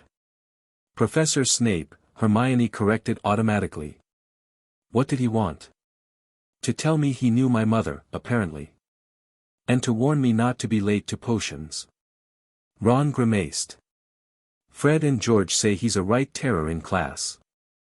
Favors Slytherin something awful. We should get to bed, Hermione said, noting Harry's fatigue. Classes start early tomorrow. Harry nodded gratefully. After bidding Hermione goodnight as she headed for the girls' dormitory, he followed Ron up the spiral staircase to their dormitory. Inside, they found their trunks already placed beside four-poster beds hung with deep red, velvet curtains. As promised, an ornate golden perch stood next to Harry's bed, and Fawkes immediately flew to it, settling his feathers with a satisfied trill. The other boys, Neville Longbottom, Seamus Finnegan, and Dean Thomas, were already in their pajamas, though clearly waiting up to catch another glimpse of Harry's phoenix companion. That is so cool, Dean said, staring at Fawkes with undisguised admiration. Does he ever catch fire? My mum's neighbor had a parrot, but it definitely never did that. Harry smiled as he changed into his nightclothes. Only on burning days, when he needs to regenerate. He's not due for one anytime soon. After fielding a few more Phoenix questions, Harry finally crawled into his four-poster bed, drawing the curtains for privacy. Fawkes leaned down from his perch to trill a soft goodnight before tucking his head under his wing. Despite his exhaustion, Harry lay awake for some time, processing the whirlwind of events. In a single day, he'd captured a Death Eater, met Dumbledore face-to-face, been sorted into Gryffindor, and learned his mother had been friends with the intimidating potions master. And tomorrow, his magical education would truly begin. Harry's first week at Hogwarts was a blur of new experiences. He quickly learned to navigate the castle's shifting staircases and trick doors, though having Fawkes as a guide gave him a distinct advantage over other first years. The classes themselves ranged from fascinating to frustratingly basic. Transfiguration with Professor McGonagall proved challenging even for Harry. While he managed to turn his match into a needle on the first try, earning a rare smile from McGonagall, the theory behind the transformation was more complex than what Remus had taught him. Charms with tiny Professor Flitwick was more familiar territory. When the diminutive professor called Harry's name during roll call on the first day, he squeaked in excitement and toppled off the stack of books he stood on. Harry pretended not to notice, sparing the professor embarrassment, which seemed to earn him some goodwill. Herbology with Professor Sprout was entirely new to Harry.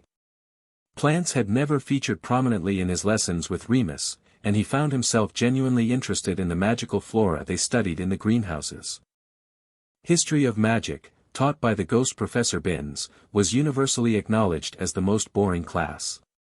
Even Harry, who had developed strong study habits under Remus's tutelage, struggled to stay engaged as Binns droned on about goblin rebellions and wizard conventions. Defense against the dark arts, which Harry had most looked forward to, proved a disappointment.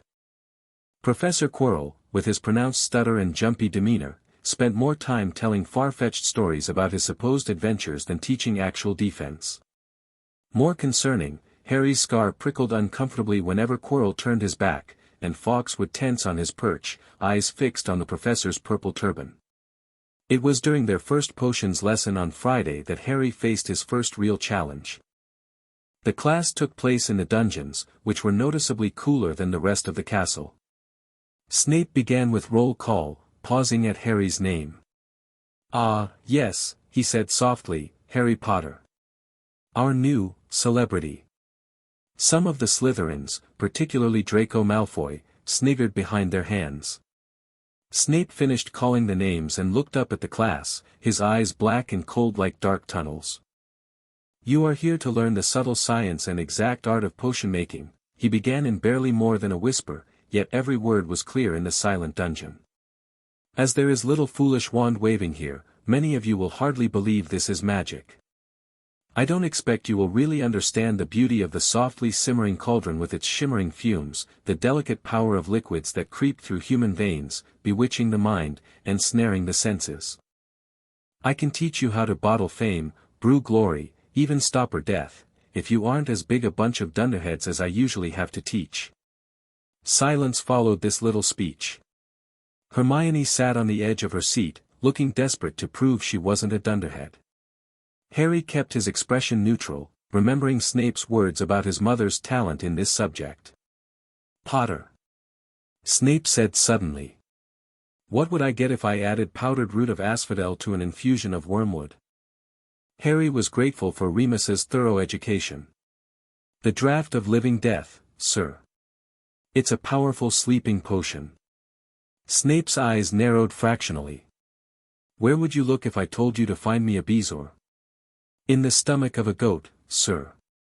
It's a stone that can save you from most poisons." "What is the difference between monkshood and wolfsbane?" Harry held Snape's gaze steadily. "They're the same plant, sir. Also called aconite." A brief silence followed as Snape regarded Harry with an unreadable expression. On Harry's shoulder, Fawkes shifted slightly, his warmth a reassuring presence. "Correct," Snape finally acknowledged. "It seems your guardians saw fit to prepare you adequately." His gaze swept the classroom. "Well, why aren't you all copying that down?" There was a sudden rummaging for quills and parchment. Over the noise, Snape added, "and a point to Gryffindor for Potter's correct answers." The single point, grudgingly given, nevertheless caused Ron to look at Harry in surprise. According to his brothers, Snape never awarded points to Gryffindor. Things got more complicated when they began brewing a simple potion to cure boils. Snape swept around the room, criticizing almost everyone except Malfoy, whom he seemed to favor. He was just telling everyone to look at the perfect way Malfoy had stewed his horned slugs when clouds of acid green smoke and a loud hissing filled the dungeon. Neville had somehow managed to melt Seamus's cauldron into a twisted blob, and their potion was seeping across the stone floor, burning holes in people's shoes. Within seconds, the whole class was standing on their stools while Neville, who had been drenched in the potion when the cauldron collapsed, moaned in pain as angry red boils sprang up all over his arms and legs. Idiot boy, snarled Snape, clearing the spilled potion away with one wave of his wand. I suppose you added the porcupine quills before taking the cauldron off the fire? Neville whimpered as boils started to pop up all over his nose. Snape turned to Seamus. Take him to the hospital wing. Then he rounded on Harry and Ron, who had been working next to Neville. You, Potter, why didn't you tell him not to add the quills? Thought he'd make you look good if he got it wrong, did you? Another point from Gryffindor. Harry opened his mouth to protest the unfairness of this when he felt Fawkes's talons tighten slightly on his shoulder, a warning. Instead, he took a deep breath and said calmly, I'll keep a better eye on my classmates in the future, sir. Snape seemed wrong-footed by this response, having clearly expected an argument. He stared at Harry for a moment, then moved on to criticize Dean Thomas's potion. As they climbed the steps out of the dungeon an hour later, Ron was fuming. That was completely unfair. How were you supposed to be watching Neville when you were working on your own potion? Snape seems to take everything personally, Harry observed quietly. Like there's some history I'm only seeing part of. He's just a git, Ron insisted. Fred and George say he's always been like that, hates all Gryffindors on principle. Hermione caught up with them, hugging her books to her chest. Your potion was perfect, Harry. Even Snape couldn't find fault with it. Thanks, Harry said. My mom was apparently good at potions. Maybe I inherited her knack for it. Your mum? Ron asked, surprised. Who told you that? Snape did, actually. He said they knew each other. Ron looked stunned. Snape voluntarily shared personal information. With a Gryffindor? Are you sure it was really him and not someone using Polyjuice potion? Harry laughed, but the question of Snape's connection to his mother lingered in his mind. Another piece of his parents' history that seemed more complex than he'd been told. That afternoon, Harry received an invitation to visit Hagrid's hut for tea. Ron accompanied him, both glad for a break from the castle and its whispers. Everywhere Harry went, students pointed and stared, not just at his scar but at Fawkes, who had become a constant source of fascination. Hagrid lived in a small wooden house on the edge of the Forbidden Forest. A crossbow and a pair of galoshes stood outside the front door. When Harry knocked, frantic scrabbling and booming barks answered. Back, Fong, back. Hagrid's big, hairy face appeared in the crack as he pulled the door open, holding onto the collar of an enormous black boarhound. Hang on, he said. Back, Fong. He let them in, struggling to keep a hold on Fong, who was trying to lick their faces. Fawkes, unimpressed by the enthusiastic canine, took refuge on a high beam in Hagrid's ceiling. Make yourselves at home, said Hagrid, releasing Fong, who bounded straight at Ron and started licking his ears. Like Hagrid, Fong was clearly not as fierce as he looked. As Hagrid poured boiling water into a large teapot and put rock cakes onto a plate, Harry told him about their first lessons. Hagrid listened sympathetically to complaints about Filch, the caretaker, and his cat Mrs. Norris. And, as fair that cat, Mrs. Norris, I'd like to introduce her to Fong sometime. No, every time I go up to the school, she follows me everywhere. Can't get rid of her, Filch puts her up to it. Harry told Hagrid about Snape's lesson and his strange connection to Harry's mother. Hagrid, like Ron, looked surprised. Snape actually told ya that? Blimey. He shifted uncomfortably. Well, they were in the same year, your mum and Snape. Bright students, both of M. Were they friends? Harry pressed, sensing Hagrid knew more than he was saying. Hagrid busied himself with refilling teacups.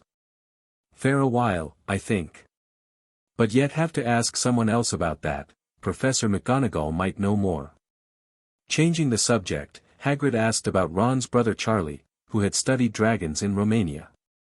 As Ron enthusiastically shared stories about his dragon-keeping brother, Harry noticed a newspaper clipping beneath the tea cozy. It was from the Daily Prophet, and the headline caught his eye, Gringotts break in latest.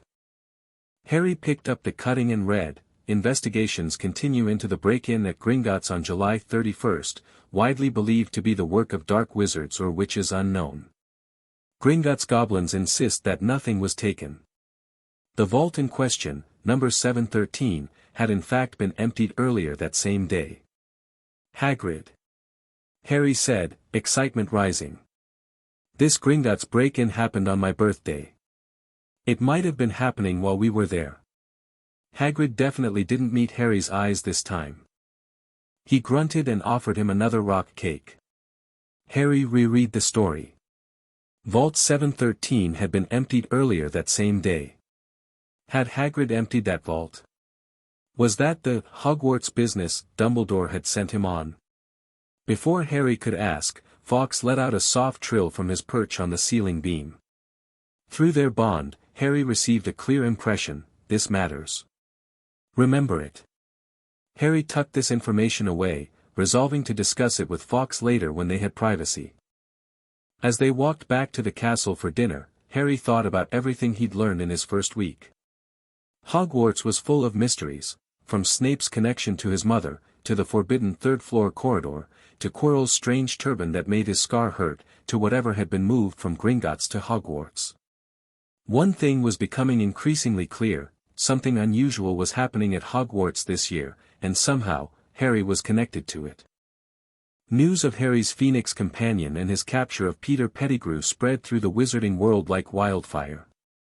The Daily Prophet ran a front-page story the day after the welcoming feast, with a somewhat grainy photograph of Harry and Fawkes taken during their Diagon Alley visit. The headline blared, "Boy who lived captures Death Eater, attends Hogwarts with Phoenix familiar." The article itself was a strange mix of facts and wild speculation, suggesting everything from Harry being Dumbledore's secret apprentice to theories that Fawkes had prophetic abilities that led to Pettigrew's capture.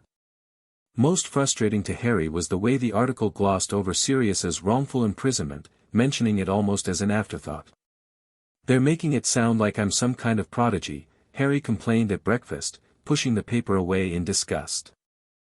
"I just cast one spell that Sirius taught me. Fawkes did the hard part."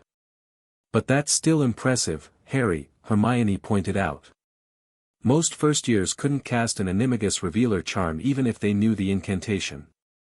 Ron nodded through a mouthful of sausage. "Plus, you did survive you-know-who as a baby. People are bound to think you're special."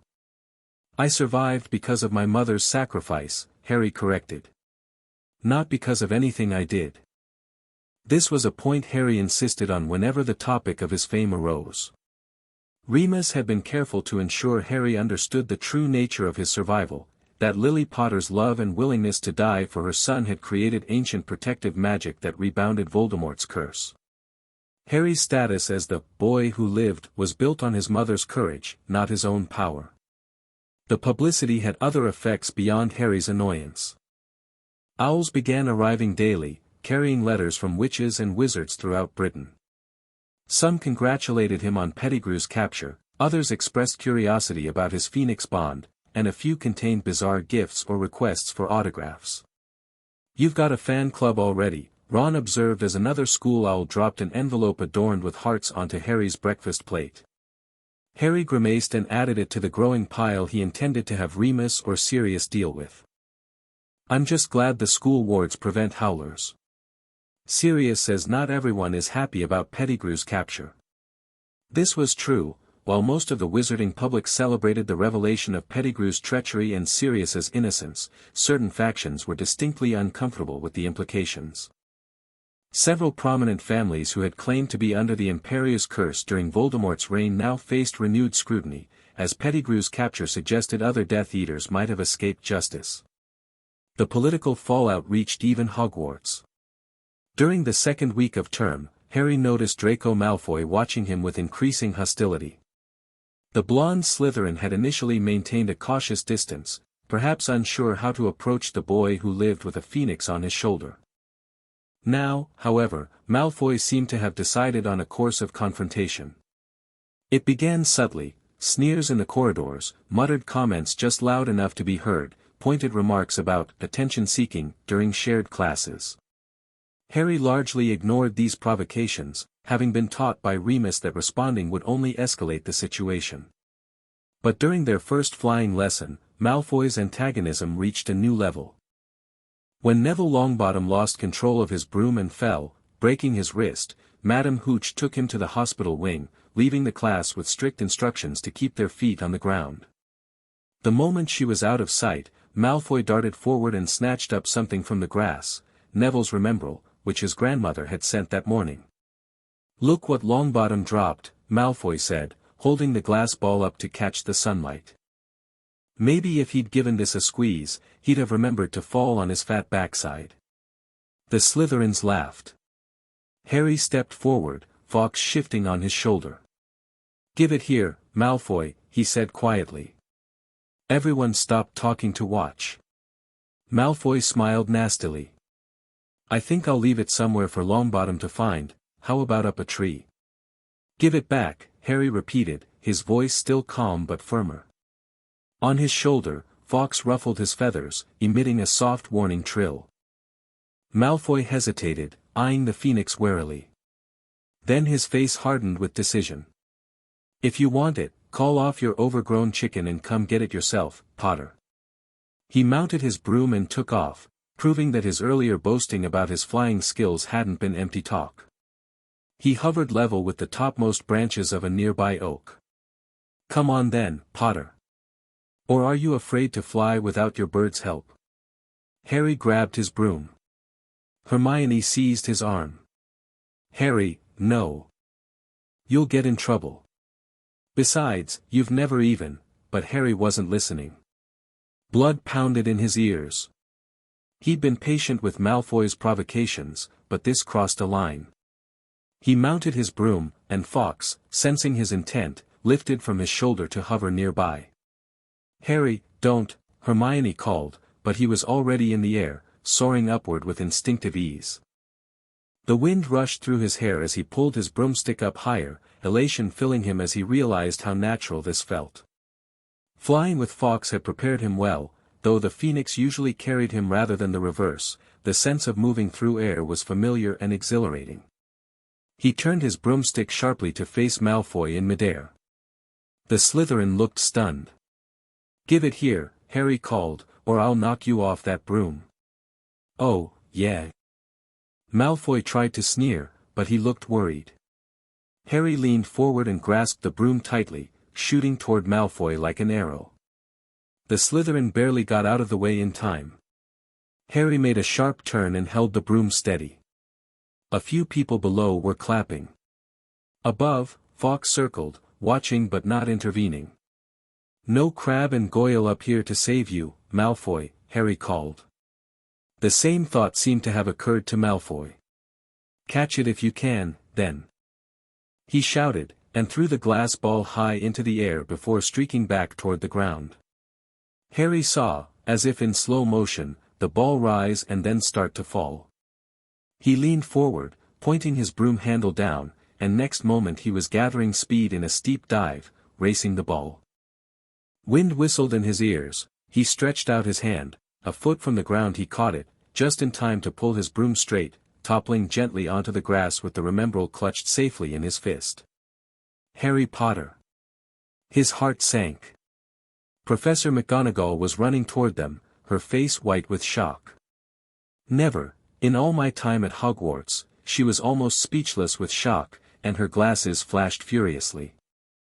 "How dare you, might have broken your neck, it wasn't his fault, Professor." "Be quiet, Miss Patil," "But Malfoy, that's enough, Mr. Weasley. Potter, follow me, now." Harry caught sight of Malfoy, Crabbe, and Goyle's triumphant faces as he left, walking numbly in Professor McGonagall's wake as she strode toward the castle. Fawkes swooped down to resume his place on Harry's shoulder, trilling softly, encouragement, not alarm, which gave Harry hope that perhaps the situation wasn't as dire as it seemed. He was proven right when, instead of taking him to her office for punishment, McGonagall led him to Professor Flitwick's classroom, where she borrowed a student named Oliver Wood. The resulting conversation left Harry dazed. Instead of being expelled, he had been appointed seeker for the Gryffindor Quidditch team. Your father would have been proud, McGonagall told him with a rare smile. He was an excellent Quidditch player himself. By dinner, the news had spread throughout the school. Fred and George Weasley, the team's beaters, cornered Harry in the common room. "Well done," said George in a low voice. "Wood told us. We're on the team too, beaters. I tell you, we're going to win the Quidditch Cup for sure this year," Fred declared. "We haven't won since Charlie left, but this year's team is going to be brilliant." "You must be good, Harry," Wood was almost skipping when he told us. "And with that phoenix of yours watching from the stands, the other teams will be too intimidated to play properly," George added with a grin. Harry smiled, but the mention of Fawkes raised a practical question. "I'm not sure what Fawkes will do during matches. He's never seen me fly a broom properly before." As if on cue, Fawkes trilled from his perch near the common room fire. The impression Harry received was clear: the Phoenix had no intention of interfering with the game but would remain watchful from a distance. "He'll stay out of the way," Harry translated for the twins. "But keep an eye on things." Fred and George exchanged impressed glances. "You actually understand him?" Fred asked. "Like, actual words?"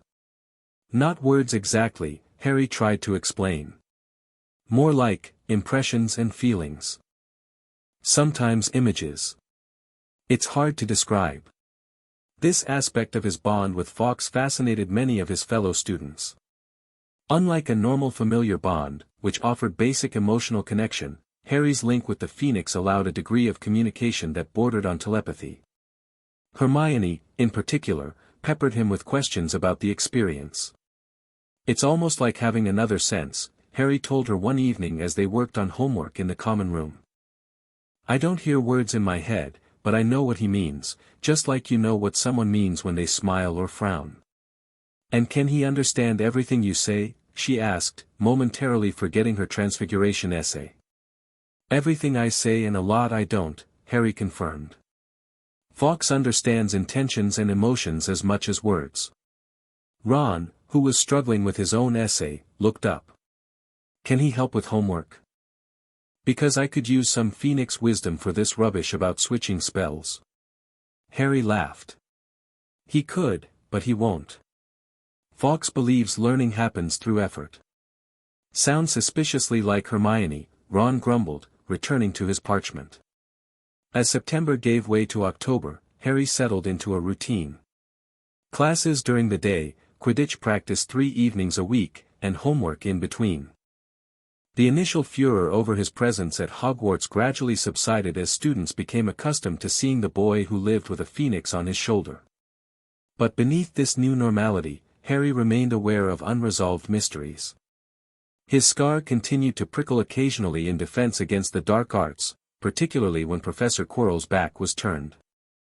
The third-floor corridor remained forbidden and, according to Fred and George's illicit explorations, guarded by a massive 3-headed dog. And Snape continued to regard Harry with a complex mix of disdain and reluctant interest, particularly when he demonstrated aptitude in potions.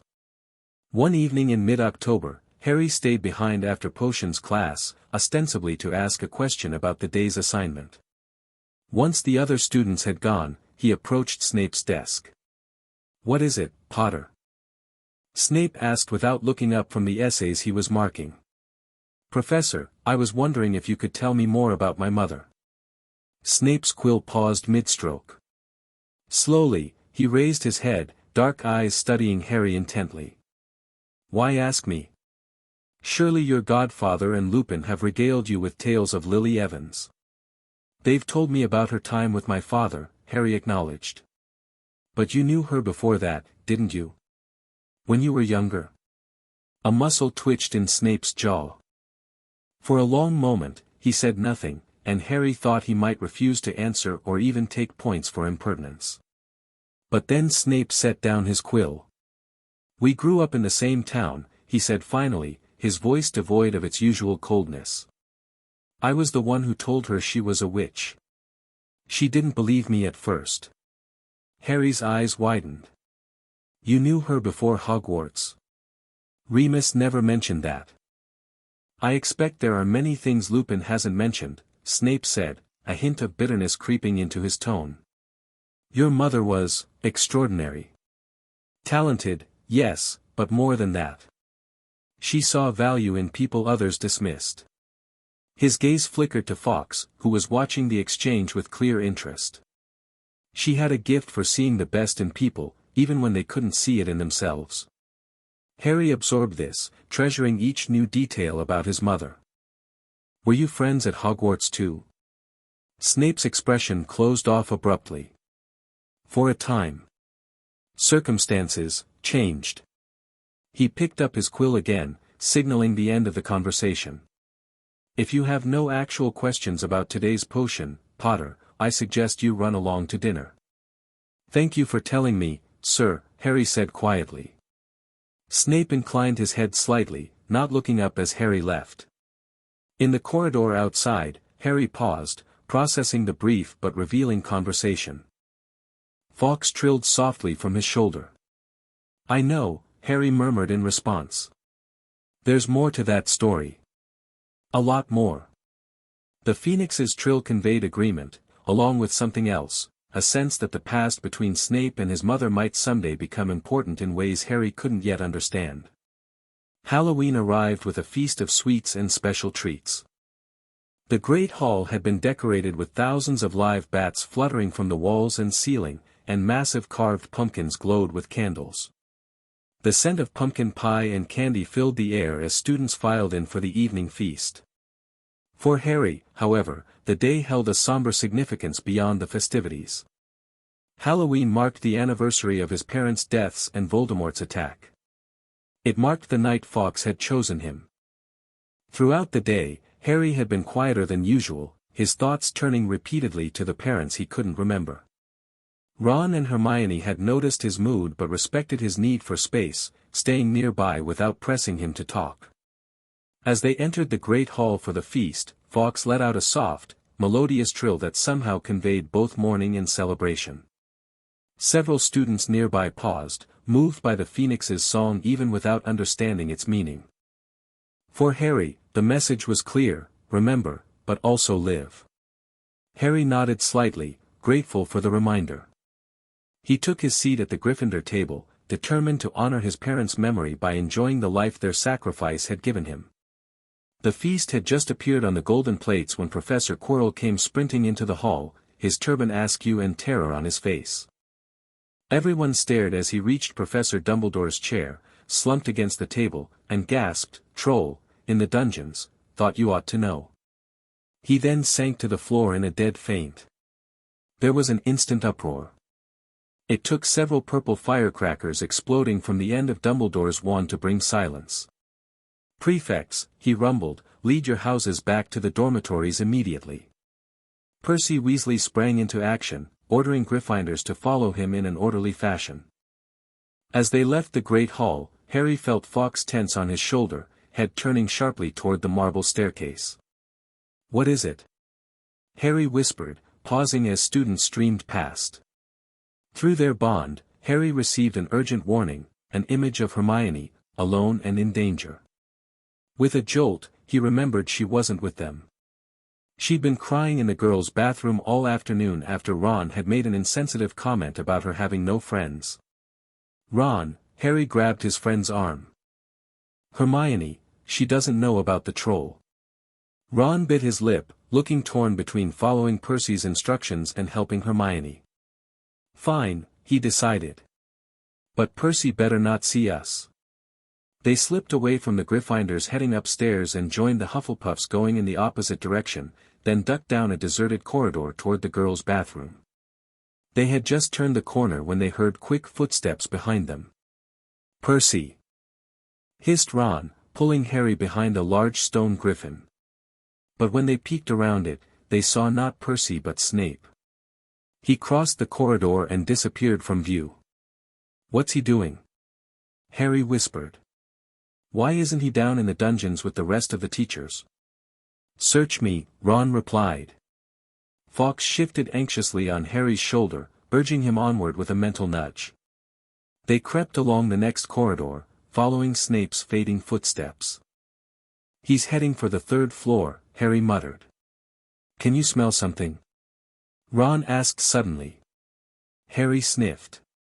A foul stench reached his nostrils, a mixture of old socks and the kind of public toilet no one seems to clean.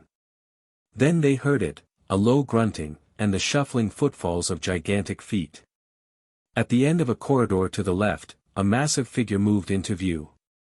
12 feet tall, its skin dull granite gray, its lumpy body like a boulder with a small bald head perched on top. The troll dragged a huge wooden club behind it, scraping along the floor. The troll stopped next to a doorway and peered inside. It waggled its long ears, seeming to make up its tiny mind, then slouched slowly into the room. The key's in the lock, Harry muttered. We could lock it in. Good idea, Ron agreed nervously. They edged toward the open door, mouths dry. With a great leap, Harry managed to grab the key, slam the door, and lock it. Yes. They started to run back up the corridor, but a high, petrified scream stopped them in their tracks, coming from the chamber they'd just locked. Oh, no, said Ron, pale as the bloody Baron. It's the girls' bathroom. Harry gasped. Hermione, they said together. Harry unlocked the door and they ran inside. Hermione was shrinking against the wall opposite, looking as if she was about to faint. The troll was advancing on her, knocking sinks off the walls as it went. Confuse it. Harry shouted desperately to Ron, seizing a tap and throwing it as hard as he could against the wall. The troll stopped a few feet from Hermione, lumbering around to see what had made the noise. It spotted Harry and hesitated, then started toward him instead, lifting its club. Oi, pea-brain, yelled Ron, throwing a metal pipe at it.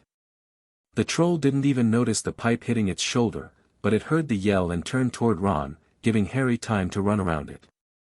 Come on, run, run.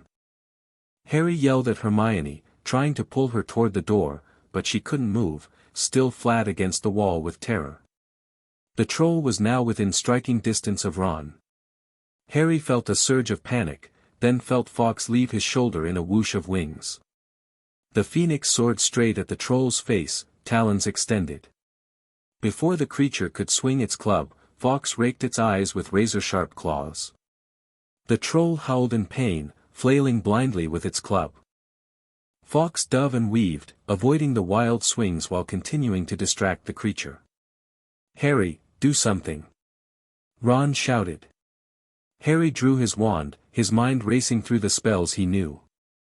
Nothing seemed powerful enough to take down a fully grown mountain troll, until he remembered something Remus had taught him about trolls having particularly weak knees, a vulnerability most wizards overlooked because they aimed for the head. Locomotor mortis. He shouted, aiming his wand at the troll's knees. The leg-locker curse hit its target. The troll's legs snapped together, and the sudden immobility caused it to topple forward with a crash that shook the entire bathroom. As it fell, Ron seized its dropped club and brought it down with all his might onto the troll's head. The troll went still, knocked unconscious by the combined assault. Fawkes circled once more before returning to Harry's shoulder, trilling with approval. Through their bond, Harry felt the phoenix's satisfaction, not at hurting the creature, but at their teamwork. Is it dead? Hermione asked, finally finding her voice as she emerged from under a sink. I don't think so, Harry said, checking the troll's pulse at its thick neck. Just knocked out. Blimey, Ron breathed, staring at the fallen troll in disbelief. We took down a mountain troll. A sudden slamming of doors and loud footsteps made the three of them look up. Professor McGonagall burst into the room, followed closely by Snape and Quirrell. Quirrell took one look at the troll, let out a faint whimper, and sat quickly on a toilet, clutching his heart. Snape bent over the troll, examining it with narrowed eyes. His gaze flickered to Fawkes, then to Harry, something unreadable in his expression. McGonagall, meanwhile, was looking at Ron and Harry with fury in her eyes. What on earth were you thinking? She demanded, cold with rage. You're lucky you weren't killed. Why aren't you in your dormitory? Harry looked at the floor. He wished Ron would put down the Trolls Club. Then a small voice came from the shadows. "Please, Professor McGonagall, they were looking for me." "Miss Granger." Hermione had managed to get to her feet at last. "I went looking for the troll because I thought I could deal with it on my own, you know, because I've read all about them." Ron dropped the club in shock. Hermione Granger, telling a downright lie to a teacher. "If they hadn't found me, I'd be dead now," she continued. Harry used the leglocker curse on its knees, and Ron knocked it out with its own club. They didn't have time to come and fetch anyone. It was about to finish me off when they arrived. "Well, in that case," said Professor McGonagall, staring at the three of them, "Miss Granger, you foolish girl, how could you think of tackling a mountain troll on your own?" Hermione hung her head.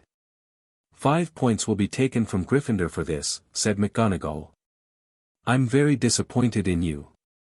If you're not hurt at all, you'd better get off to Gryffindor Tower. Students are finishing the feast in their houses." Hermione left. Professor McGonagall turned to Harry and Ron. "You each win Gryffindor 5 points for sheer dumb luck. Professor Dumbledore will be informed of this. And," she paused, eyeing Fawkes, "of your familiar's role as well, Mr. Potter. You may go." They hurried out and didn't speak until they were 2 floors up. "We should have gotten more than 10 points, Ron grumbled. 5, you mean, once she's taken off Hermione's. She might not have needed saving if we hadn't locked the thing in with her," Ron admitted. "And she might not have been in there at all if you hadn't insulted her," Harry pointed out. Ron had the grace to look ashamed.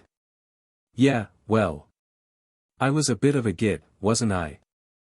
Fawkes trilled in what sounded suspiciously like agreement, and both boys laughed, relieving the tension. They reached the portrait of the fat lady. "Pig snout," they said, and entered. The common room was packed and noisy. Everyone was eating the food that had been sent up. Hermione, however, stood alone by the door, waiting for them. There was an awkward pause, then, without looking at each other, they all said thanks and hurried off to get plates. But from that moment on, Hermione Granger became their friend. There are some things you can't share without ending up liking each other, and knocking out a 12-foot mountain troll is one of them. The troll incident cemented Harry, Ron, and Hermione's friendship, creating a trio bound by shared danger and mutual respect. Each brought different strengths to their alliance: Harry's practical magic and instinctive leadership, Ron's strategic thinking and loyalty, and Hermione's encyclopedic knowledge and meticulous planning. As November arrived, bringing bitter cold to the grounds, Harry faced a new challenge, his first Quidditch match. Despite Wood's intense training regimen, Harry felt reasonably confident about his flying abilities. What concerned him more was the attention the match would bring. The news that he was playing Seeker had leaked out, despite Wood's attempts at secrecy, and students alternately told him he'd be brilliant or whispered that they'd be running beneath him holding a mattress. The morning of the match, Harry sat at breakfast unable to eat, his stomach twisting with nerves. Even Fawkes's reassuring trills couldn't fully calm him. "You need to eat something," Hermione insisted, pushing a plate of toast toward him. "I'm not hungry." "Just a bit of toast," she urged. Harry took a small bite to placate her, then noticed something odd. Fawkes had gone completely still on his perch beside Harry's seat, eyes fixed on the staff table.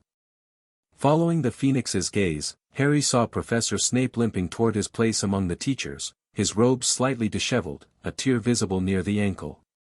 "That's strange," Harry murmured. "Snape looks like he's been injured." "Good," said Ron, who had yet to warm to the potion's master despite Harry's occasional defenses of him. "Hope it's really painful." "Ron!" Hermione scolded. But Harry was still watching Snape, noting how the professor winced as he sat down. Through his bond with Fawkes, Harry received an impression: Snape, entering the forbidden third-floor corridor, facing the three-headed dog Fred and George had mentioned. "The third floor," Harry whispered. "Snape tried to get past that three-headed dog at Halloween. That's where he was going when we saw him." Ron and Hermione leaned closer, eyes wide. "How do you know about the dog?" Hermione asked. "Fred and George," Harry explained. "But Fawkes just showed me Snape going in there. That must be how he hurt his leg. But why would Snape go near that thing?" Ron wondered. "Maybe he's trying to steal whatever it's guarding," Harry suggested, remembering the Gringotts break-in. The thing that was moved from Vault 713. Before they could discuss it further, the owl post arrived. Among the usual letters and newspapers, a long, thin package dropped in front of Harry, knocking his orange juice over. "That's odd," said Hermione. "Mail doesn't usually come this late." As Harry reached for the package, half a dozen more owls flew in, carrying what appeared to be a letter. "I've got a bad feeling about this," he muttered as the letter landed on top of the package. He was right to worry. The moment he broke the seal, the letter sprang open and began to speak in Sirius's voice, magically amplified to echo through the great hall. "Harry James Potter. Quidditch Seeker at 11. James would be strutting around like a peacock. I'm so proud I could burst. This Nimbus 2000 should give you the edge, fastest broom on the market. Knock 'em dead, kiddo." The voice changed to Remus's calmer tones. "Congratulations, Harry. Fly safely and remember what we practiced about maintaining focus in chaotic situations. We'll try to attend your next match. Then serious again, show those Slytherins what a real flyer looks like. Woo." The letter finished with a sound like a party horn, then burst into confetti that rained down over the Gryffindor table. Dead silence filled the hall for a moment before laughter and applause erupted from the Gryffindor table, quickly spreading to Hufflepuff and Ravenclaw. Even some of the teachers were smiling. McGonagall looked torn between amusement and exasperation, while Flitwick actually clapped. Harry, meanwhile, had turned a brilliant shade of red that nearly matched his Quidditch robes. "I'm going to kill Sirius," he groaned, sinking in his seat.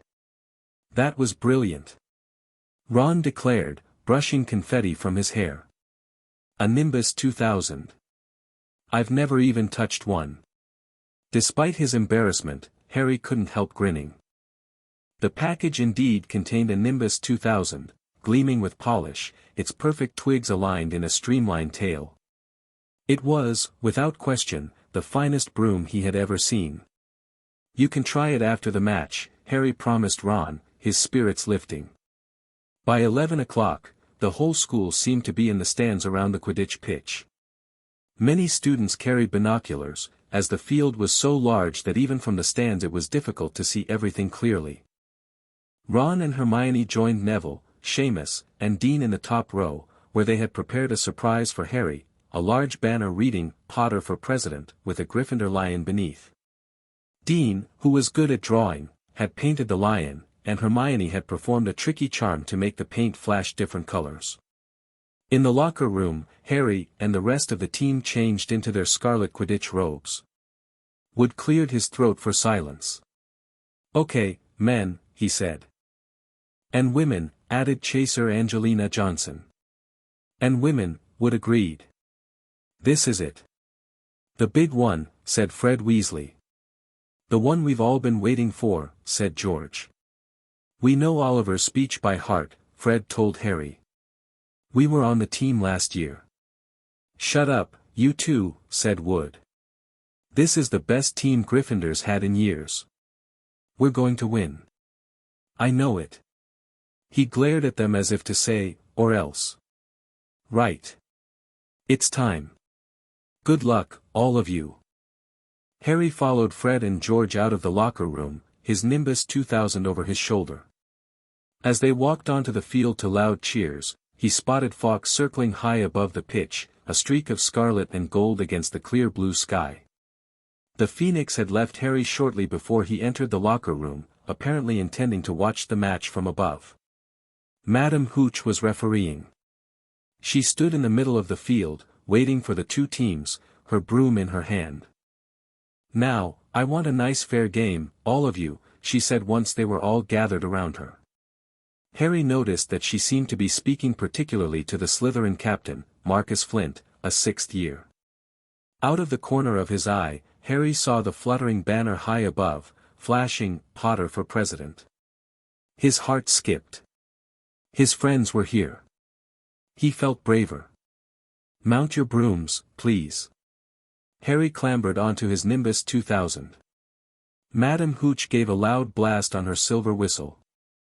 15 brooms rose up high into the air. They were off. And the quaffle is taken immediately by Angelina Johnson of Gryffindor. What an excellent chaser that girl is, and rather attractive, too, Jordan. Sorry, Professor. Lee Jordan, the Weasley twins' friend, was doing the commentary for the match, closely watched by Professor McGonagall. And she's really belting along up there, a neat pass to Alicia Spinnet, a good find of Oliver Woods, last year only a reserve, back to Johnson and, no, the Slytherins have taken the quaffle. Harry tuned out the commentary, focusing on his task, finding the golden snitch. That was what would have drilled into him, stay out of the way until he caught sight of the snitch, then catch it before the Slytherin seeker could. As he circled above the game, scanning for any hint of gold, Harry caught sight of Fawkes still soaring overhead. Through their bond, he received encouragement and a sense of watchfulness. The Phoenix was keeping an eye on more than just the game, Harry realized. Fawkes was monitoring the entire stadium, alert for any potential threats. Slytherin in possession, Lee Jordan was saying. Chaser Pusey ducks 2 bludgers, 2 Weasleys, and Chaser Bell, and speeds toward the, wait a moment, was that the snitch? A murmur ran through the crowd as Adrian Pusey dropped the quaffle, too busy looking over his shoulder at the flash of gold that had passed his left ear. Harry saw it. In a great rush of excitement, he dived downward after the streak of gold. Slytherin seeker Terence Higgs had seen it, too. Neck and neck they hurtled toward the snitch. All the chasers seemed to have forgotten what they were supposed to be doing as they hung in midair to watch. Harry was faster than Higgs, he could see the little round ball, wings fluttering, darting up ahead. He put on an extra spurt of speed, wham! A roar of rage echoed from the Gryffindors. Marcus Flint had blocked Harry on purpose, and Harry's broom spun off course, Harry holding on for dear life. Foul, screamed the Gryffindors. Madame Hooch spoke angrily to Flint and then ordered a free shot at the goal posts for Gryffindor. But in all the confusion, the golden snitch had disappeared from sight again. Lee Jordan was finding it difficult not to take sides. So, after that obvious and disgusting bit of cheating, Jordan, growled Professor McGonagall. I mean, after that open and revolting foul, Jordan, I'm warning you, all right, all right. Flint nearly kills the Gryffindor seeker, which could happen to anyone, I'm sure, so a penalty to Gryffindor, taken by Spinnet, who puts it away, no trouble, and we continue play, Gryffindor still in possession. Harry an error occurred, open the next chapter to continue. The end. Thank you for watching this video.